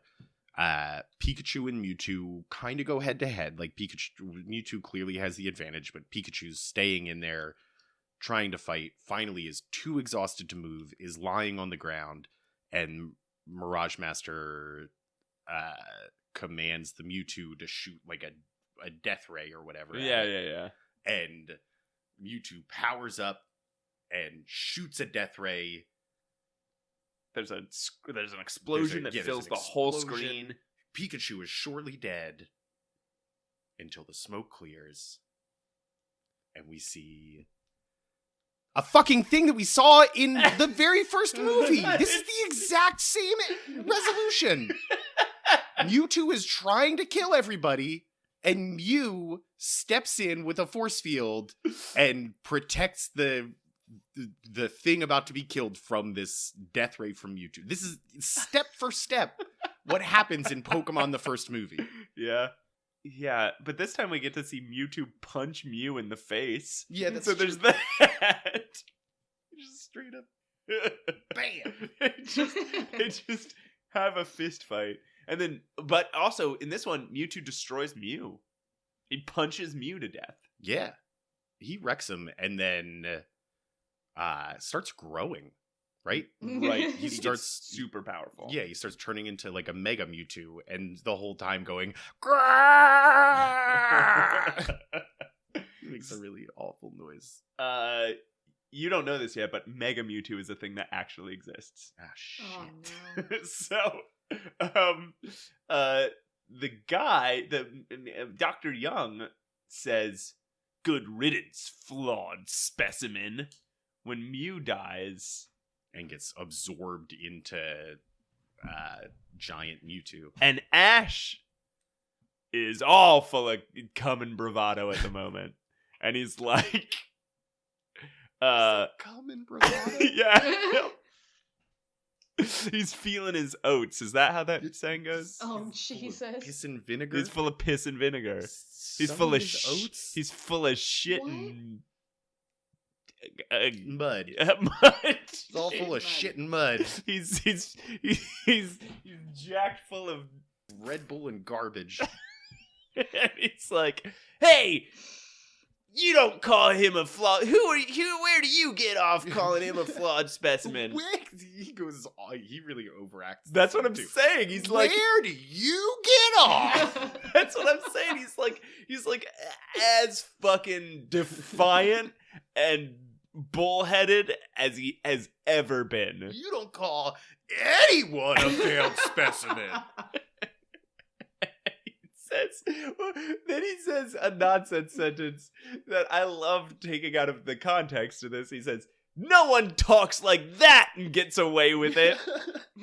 Not like no one talks like that about Mew and gets it. No one says that about my friend and gets away. It's no one talks like that and gets away with it. And I love the idea of him saying, "No one talks like that and gets away with it," and Mirage Master going, "Oh, you're right. Sorry. Let me switch into my real voice." Like, good riddance, flawed specimen. No one talks like that and gets away with it. All right, I'll say it in my normal voice. Good riddance. Flawed specimen. specimen. That's better. well, good. Anyway. Ash, yeah, this is we've seen Ash be this way before, but just somehow the way that this voice actor does it is like, this is the most this way we've seen, we've ever heard. And that's what I'm saying. He's like, it's like he went through puberty in that moment. And he's like just jacked up on his own testosterone. Anyway, he does that and then nothing happens for a minute. They all try to fight the giant Mewtwo with the same Pokemon that couldn't defeat the regular size Mewtwo. Well, but Right. before that, Ash just says all that shit while he's pointing Yeah. and doesn't do anything. He just stands there, says it, and then it cuts back to like the Mewtwo. Just He really was waiting for Mirage Master to be like, "Oh, I can't do this?" Ash is like, "I don't have a plan, but just you can't." Mewtwo absorbs all the Pokemon data, heads grow out of every inch of its body. Like literally, his body is covered in Pokemon heads of other Pokemon, and they shoot all this stuff out and explode all the Pokemon that it had already exploded before, and then Team Rocket, who I guess had been hiding in the bushes, go flying off into the air again. Yeah. They just get hit. Also, something I noticed here is that Team Rocket in the past was treating Wobbuffet as like their kind of punching bag. Yeah. At this point, he's just a rim shot, right? He's just they say something, and then instead of "badoots," you hear "Wobbuffet."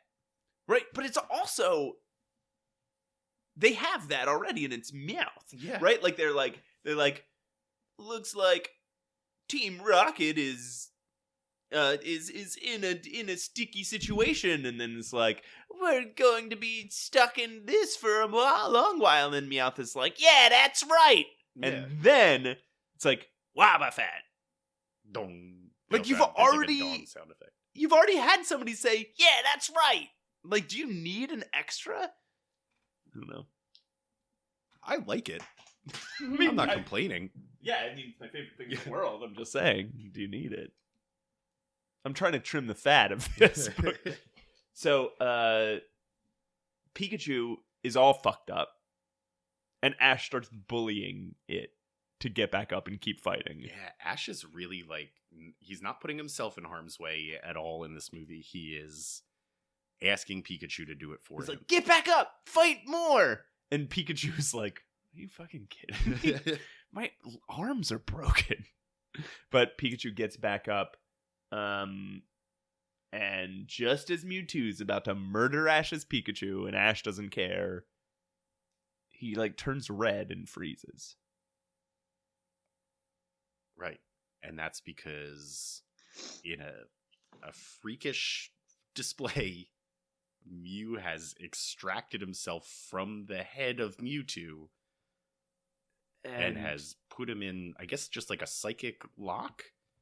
And Oak explains that because Mew's data was in the system the whole time, that he has the ability to attain his own being again. It's nonsense. Like he can pull specifically all the Mew data back together to form himself independently. It's fucking nonsense. Yeah, It doesn't. it's wild. Because why couldn't any of the other Pokemon do that? The way I looked at it, and I know I said reverse matrix earlier, is that Mew is the Neo of this reverse matrix system, where he is the anomaly, the programming error, and is able to manipulate the world around him as a result.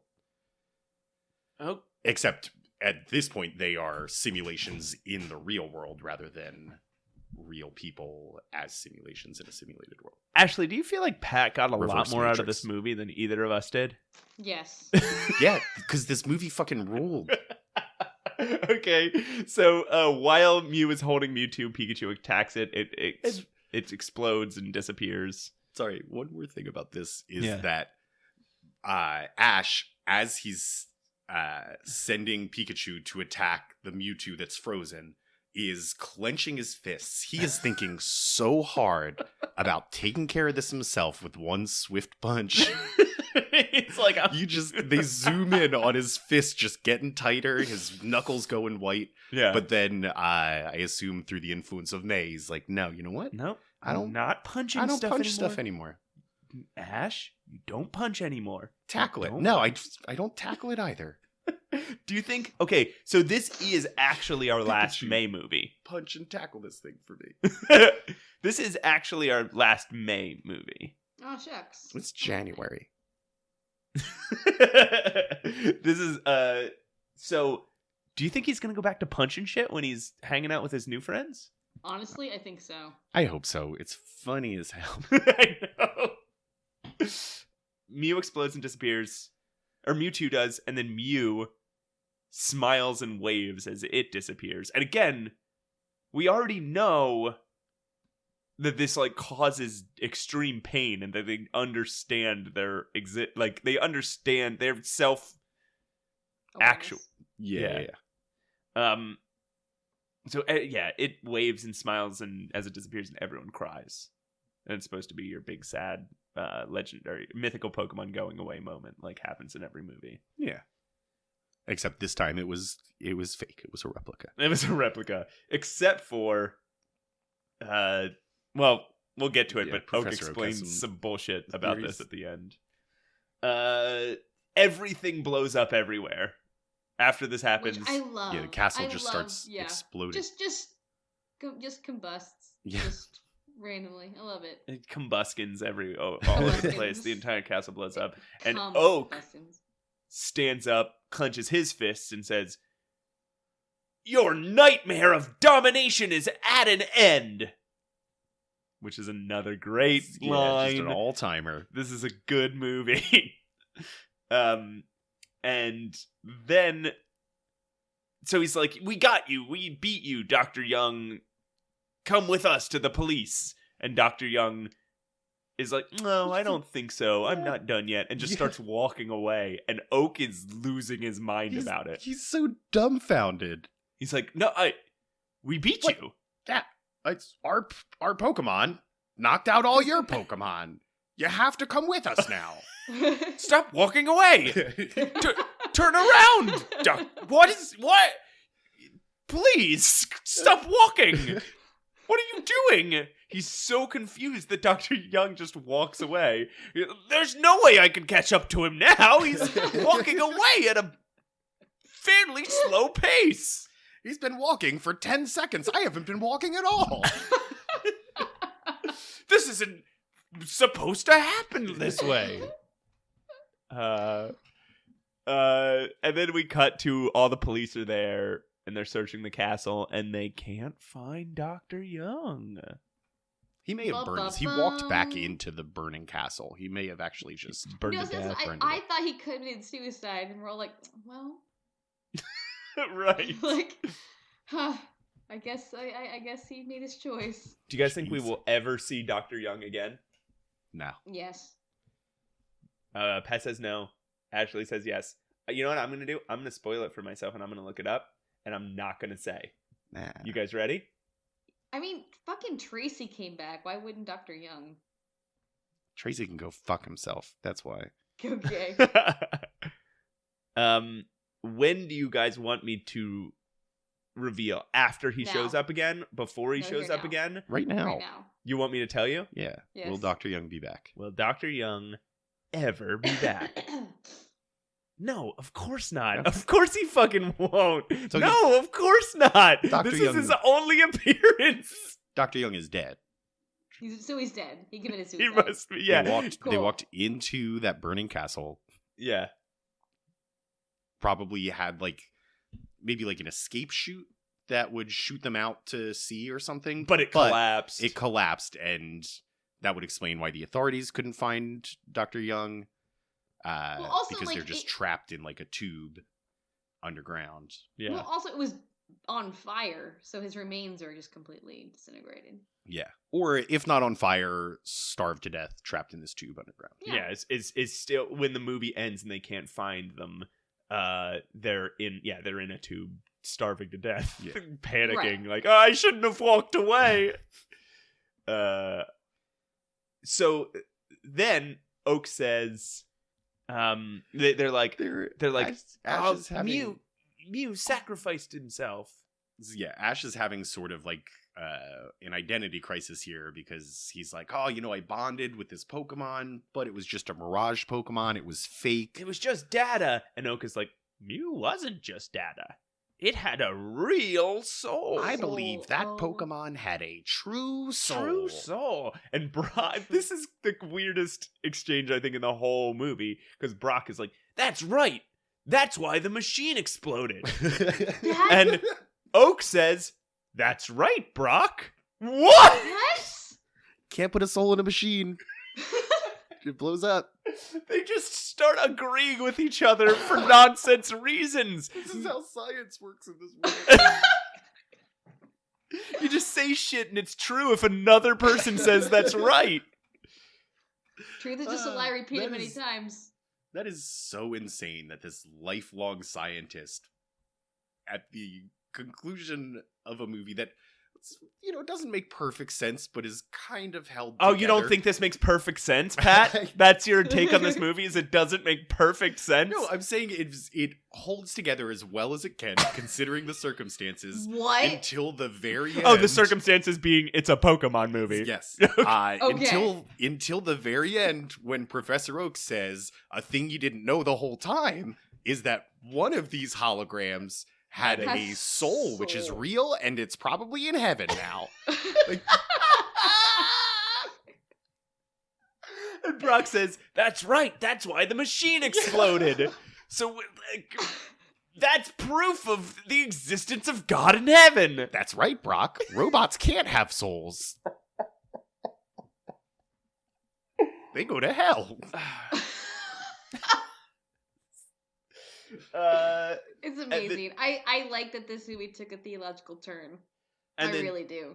Ash is like, well, I liked him.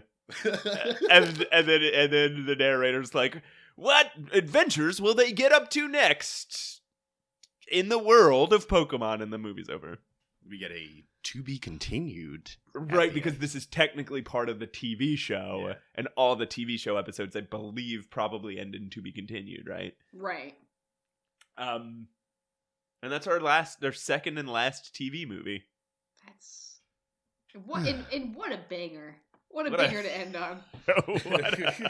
Like it just that ending was just perfection, I think. That was a good one to end on, I think. Right, that's like, we never need to make a TV Very movie happy. again. Yeah. Normal-sized episodes for us from here on out. Guys, let's shoot all of our shots right now. Just all of it. Just what do you guys, how do you guys want this to end? Okay, go. All of it. Just God. Somebody acknowledge heaven is real. Done. What next? I love Data has souls. Yes. Go. I love that. What's the Like, other one? all right, this is our 10th anniversary. It's a big event for us. This is going to be our last TV movie. And one of them's like, oops, I accidentally let my 9-year-old write it. They're like, fuck, well, oh well. Let's just make it anyway. Well, did your 9-year-old write in a reason for that Dick and Balls chicken to show up? That was okay. What a trip. I Yes. turned it off thinking that was the fucking worst movie that we've seen. But it wasn't going to be my lowest because, like, 2000 is so boring. And this one wasn't boring.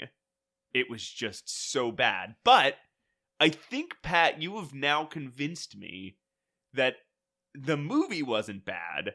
Just the dialogue was bad. Yeah, it was very poorly written. I am ranking this one pretty highly because it Really?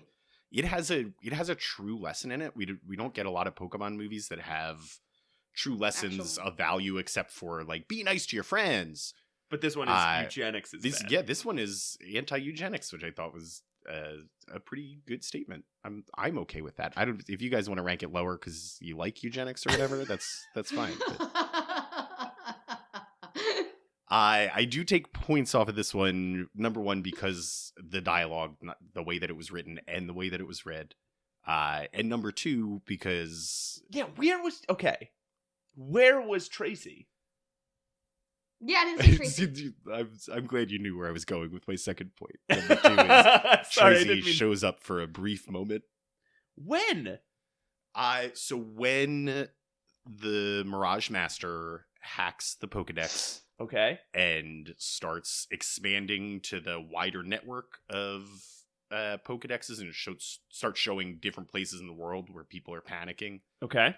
because they see that their system has been compromised. Mm-hmm.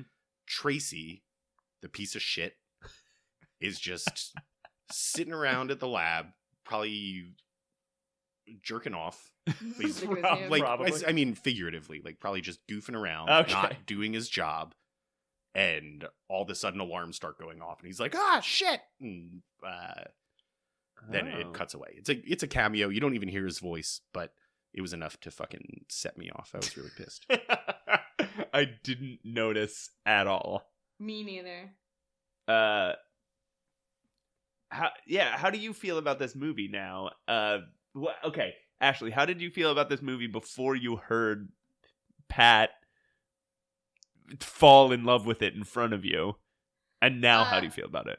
Well, now that apparently I'm an advocate for eugenics, if I say it's lower than 2000, I mean that actually is true. That it had a pretty weighty moral to it, and I mean overall I did not like it. Overall, not my favorite. Not even all that entertaining. I did like the fact that Misty and May came out as like the better of the group, even though they weren't acknowledged as such. Right. They never are. They never are. Yeah. I didn't like it, but there were points that I appreciated. Yeah. Guys, I'm reading up on Tracey at the moment. Oh yes. Why? Why the fuck? Do you guys know why Tracey was created? No. So apparently this was a big thing. Why did they create Tracey and pull Brock out? Like, why did they switch Tracey for Brock for like half a season and then switch him back? Like, why did any of that happen? So they've asked one of the directors and storyboard artists, and they said that the reason they created Tracey was because of the global popularity of Pokemon, and they were afraid that American audiences would find Brock's eyes racist. You know the fact that Brock can't open his eyes? That Brock's eyes are permanently closed? Right. They thought that Americans would view that as an Asian stereotype. Oh. And so they created Tracey to look more Anglo. and less like a stereotypical Asian character. And then when they found out that American audiences weren't reading Brock's eyes as an Asian stereotype at all, like I hadn't read that into Brock at all until this neither moment. did Yeah, I thought Brock was like Central or South American. Yeah, we've made jokes about Brock's eyes, but in no way understanding that there could be a racial component to it. Yeah, I genuinely didn't really understand. And there's not supposed to be, right? Like that's the thing, is that the Japanese anime creators did not intend there to be a racial component to Brock's eyes. Right. It was just kind of a simple way of drawing his Yeah, face. that's a way that you draw eyes sometimes. Right. And they were like, well, Americans are so racist that if we send this over there, they're gonna be like, they're gonna immediately point to it and be like, So oh, Asian eyes. They're like, Well- okay, so we created Tracey. Americans are also dipshit assholes. Yeah. We should make Tracey. So Tracey is More not welcome. only an insult to the Pokemon franchise and a fucking loathsome piece of shit. He's also Right. a literal insult. His creation is a literal insult to all Americans. Yeah, he's also like a Well- sketch artist. So it's like he has this dead end job as well. I think this just proves that none of the three of us are racists. So that's perfect. If we you're passed listening, the test. just remember forever, Matt, Pat, and Ashley are Not racist, but completely woke. all the Pokemon creators are. Yeah, yes. and Or at the- least all the Pokemon creators and- think all Americans are. Right, and Tracey is basically the fucking Grand Dragon of the KKK. Tracey is a totem for racism now. yeah, God. he is there to placate the racists. So Wow, so Tracey was additionally, created if to you actually... like Tracey, it's probably because you're racist. You're a real racist. Man, that's weird. That they tried to like completely... Wow. Yeah, they were worried that people would be like, "Oh, Brock's racist," and then they were so surprised that he wasn't, that we weren't, that no one but them noticed it, that they were like, "Oh, I guess we can get rid of this fucking rat fuck that we made." Fucking prick. Why? So why do we know why May and Max? Oh, just because I think every time there's a new generation of games, they update Ash's companions to be characters from the newer games. Okay. Oh, so Ash isn't like the main character in some of the newer games? It's Max and May? Well, Ash is never the You know what? Never mind. All right, let's that do deep rankings. breath signaled like a monologue we weren't ready for. All right, let's do rankings. Shit. Okay, who wants to go first? I'm putting this one at number 2 because What? I think the story is fine. There's some weird things that you have to suspend disbelief for, maybe a little more than you should. Right. But it strings itself together pretty nicely. It stays on topic. It stays focused. It is only 45 minutes long, and if it weren't for the fucking weird as hell dialogue or the appearance of Tracey, it would probably be number 1. But so I would put. I thought you were gonna try and get away with not, but here we go. Nope. All right. 11 movies. Here we go. Eventually, this is gonna be like 26. Celebi. Okay. Ugh. Mirage Boys. Okay. Shit. Pokemon the first movie, I guess, comes next. What? And this is not going to match up with my past No, okay, rankings okay. in any way. Somebody please write these down for us. And then I think I can't remember if I liked Lucario or not. I think Lucario's in like my middle of the road. I know the bottom one is Pokemon 2000, and then just above that is, I want to say, Latios and Latios. You're missing 4. And that's all I remember. Okay. I don't even remember Jirachi? the other. Oh, Jirachi was not a good one, right? So Enta? Wishmaker? No, Wait. no, that's Jirachi. wait, which Enta. one's the Enta one? What's the name of that? Enta was Pokemon. Curse of the Unknown. I'm sorry, Curse of the Curse of the Unknown is my number 3. let's put Lucario at number 4. Okay. Let's put Jirachi at number 5. Okay. Okay. I'm just missing 2 of them, right? Yeah. Because Deoxys. Deoxys, the one we always miss. Right. fuck, put that one Mystery of Mew. at the No, bottom. I'm sorry. And That's wrong. Mewtwo Returns is the one that I'm not Mewtwo thinking of. Returns. And the Return one of we the just Mewtwo. watched, which was the Water Temple one. Yeah, did you do Pokemon Ranger in the Temple of the Sea? I don't Maybe I know. miscounted. Put Pokemon Ranger right under whatever my number 3 was. I've already forgotten this week's rankings. Okay, Let so alone last week's. I'll do mine real quick. Unless you really want to go, Ashley. No. Okay, so my number 1 is Lucario. My number 2 is Celebi. Number 3, Spell of the Unknown. Okay. Number 4, Deoxys, right? Because of the hot dog robot? Oh, Sure. yeah. That was bad, except for the hot dog robot, which I believe is your saving grace. Number 5, the first movie. Number 6, Mewtwo Returns. Number 7 is this movie. Number 8, Pokemon Ranger. Number 8, Jirachi. Number 9, Pokemon Ranger. Damn. Number 10, You got Pokemon Latios and Heroes. And number 11, Latios and Latios. And number 12, the fuck. Pokemon the Movie 2000. The fuck is Pokemon Heroes?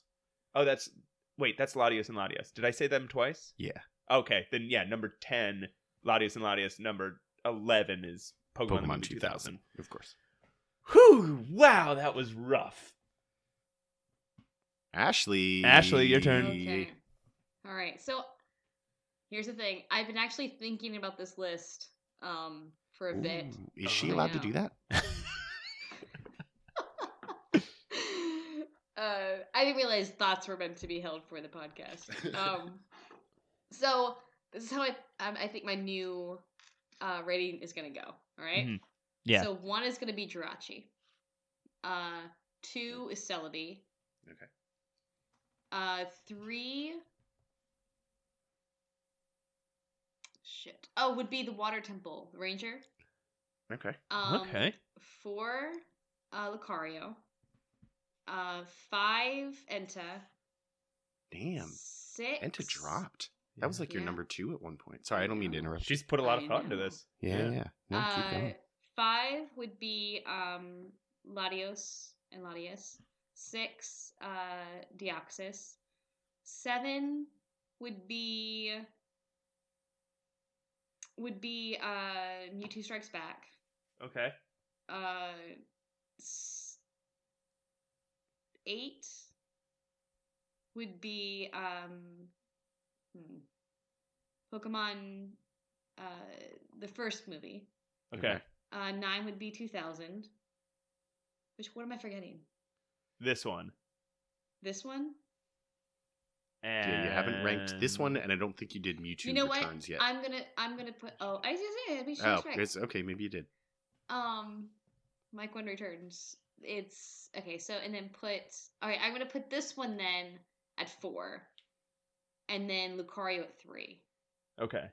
and then Enta at 5, and then the last one's gonna be 2000. Of course, yeah. Yeah. Pokemon Movie 2000 is the worst one. If there's one thing we can all agree on, you should have seen Ashley. I don't know if this is supposed to be private or not, but Matt was just shaking his head in disbelief at every single list item you had. Guys, Just looking at me going, what? I pulled up the list of the Pokemon films, and do you guys want to know what the Japanese title of Pokemon the Movie 2000 is? Sure. What? Mirage Pokemon, Lugia's Explosive Birth. I like it. That is it. Yeah? That's incredible. That's what I'm calling it from now on. That Yes, brings- explosive birth. That jumps it up a spot. All right. Hold on. Well, I want to talk about your reaction, Matt. Or is that not up to par for you? I rating thought system? you put Latios and Latios so high. Remember Did how I? fucking upset we were by that one. I put it at like 6. And all the screaming they were doing. Oh God, I forgot about the screaming birds. And Pokemon Ranger in the Temple of the Sea was so long and so boring. Wait, speaking of long and boring, do you guys know this is the shortest Pokemon film we've watched so far? And yet this is the longest podcast we've recorded so far. Yeah, I Is believe it? that we really It went is. off. Yeah. There was so much to explore in this I know. movie. It was worth talking about. This was a good one. Maybe I'll consider putting it higher in the future. All right. Do you guys Let's wrap up. Does anybody have anyone they want to shout out this week? I went to a New Year's Eve party. Oh, And- very fun. Here's the people that said, "Oh, I've been listening to your podcast." Bill. Hi, Bill. Andrew? No. I have an Andrew that told me they were listening. No. Hi, I didn't. Andrew. No. Bill, Andrew, Clement. Hi, Clement. That was it. There was somebody Oh, is else, that but I it? can't remember Oh. who. So basically, that's it. That's it. All That's right. it. But listen, if you listen to this podcast, we've said this before. Oh, we just- Jack messaged Jack. us on. Jack messaged me on Instagram to say that he was excited to set aside time to listen to the Merry Worst, which you guys Hell can yeah. still Hi, find. Jack. It's after the Christmas holiday season, but you can still find our 14 episode holiday special on iTunes or Spotify or anywhere. Just search the Merry MERRY How Worst. about I got a private message from someone on Twitter telling us it was hilarious. What? Yeah. Ashley, why didn't Just you share me. this with us? I did, and you guys didn't read it. E. Hey. Hey E. Thank you. And they sent me a message, and it was very nice. That's awesome. So you're always welcome to send me nice messages. I will block you if they are not nice. And also send her pictures of Brock tongue kissing his Pokemon. I will 100% block you. If you want to shout out on the podcast, just tell us you listen to the podcast. That's Right. all it takes. Just say, hey, I've listened to your We- podcast. You don't need to give us your opinion. Guys, We will- get We in wanted- early. Sorry. We wanted emails. We wanted tweets. We've given up on getting both of those things. We wanted iTunes reviews. We've given up on that. Just tell us you listen. Look, we also, it's not that no one's at this point it sounds like we're saying nobody's listening to us. That's not the case. Just nobody is doing anything we tell them to. We just don't know who you are. None of you people are doing what we ask of you. Just please, just do one thing we tell you to do. Please. And here's the We thing, give guys. you so much of our time every week, and you won't do one thing for us. But get in early. When we hit millions, we're not going to be doing this anymore. We're not going to be shouting people out or giving personal thank yous. So get in while you still can get your name in on this podcast. Yeah. Be a Bill. Be a Clement. Be a Bill. Be a Jack. Be an Andrew. Be a Be Jack. an E. Be an E. Be a Guys. Luke. Be an E. Bring an entry. All right. Next week we will be back with an ominous Pokemon film, The Rise of Darkrai. Cool. All right, guys, we don't have an outro. I guess usually we could have said something like good night or something, but we're recording this one in the middle of the day, so I can't even think of an outro that we would use. I have Yeah. have legitimately tried to come up with unique outros for each episode. Right. They make the cut. They're still allowed to be played at the end of the episode as long as we also hear everybody telling me that it was a stupid thing to say. So Okay, I'm going to do try you it. have one for this one? I'm going to try it one more time. Okay. Okay. No. You listen, don't lose hope, Pat. You keep trying it. Okay. Okay. This one is totally unique. Okay, yes. Okay. This is how I think we should end this episode, and then probably not another one because we should have a unique ending for each episode. Okay. Okay. Bye. Bye.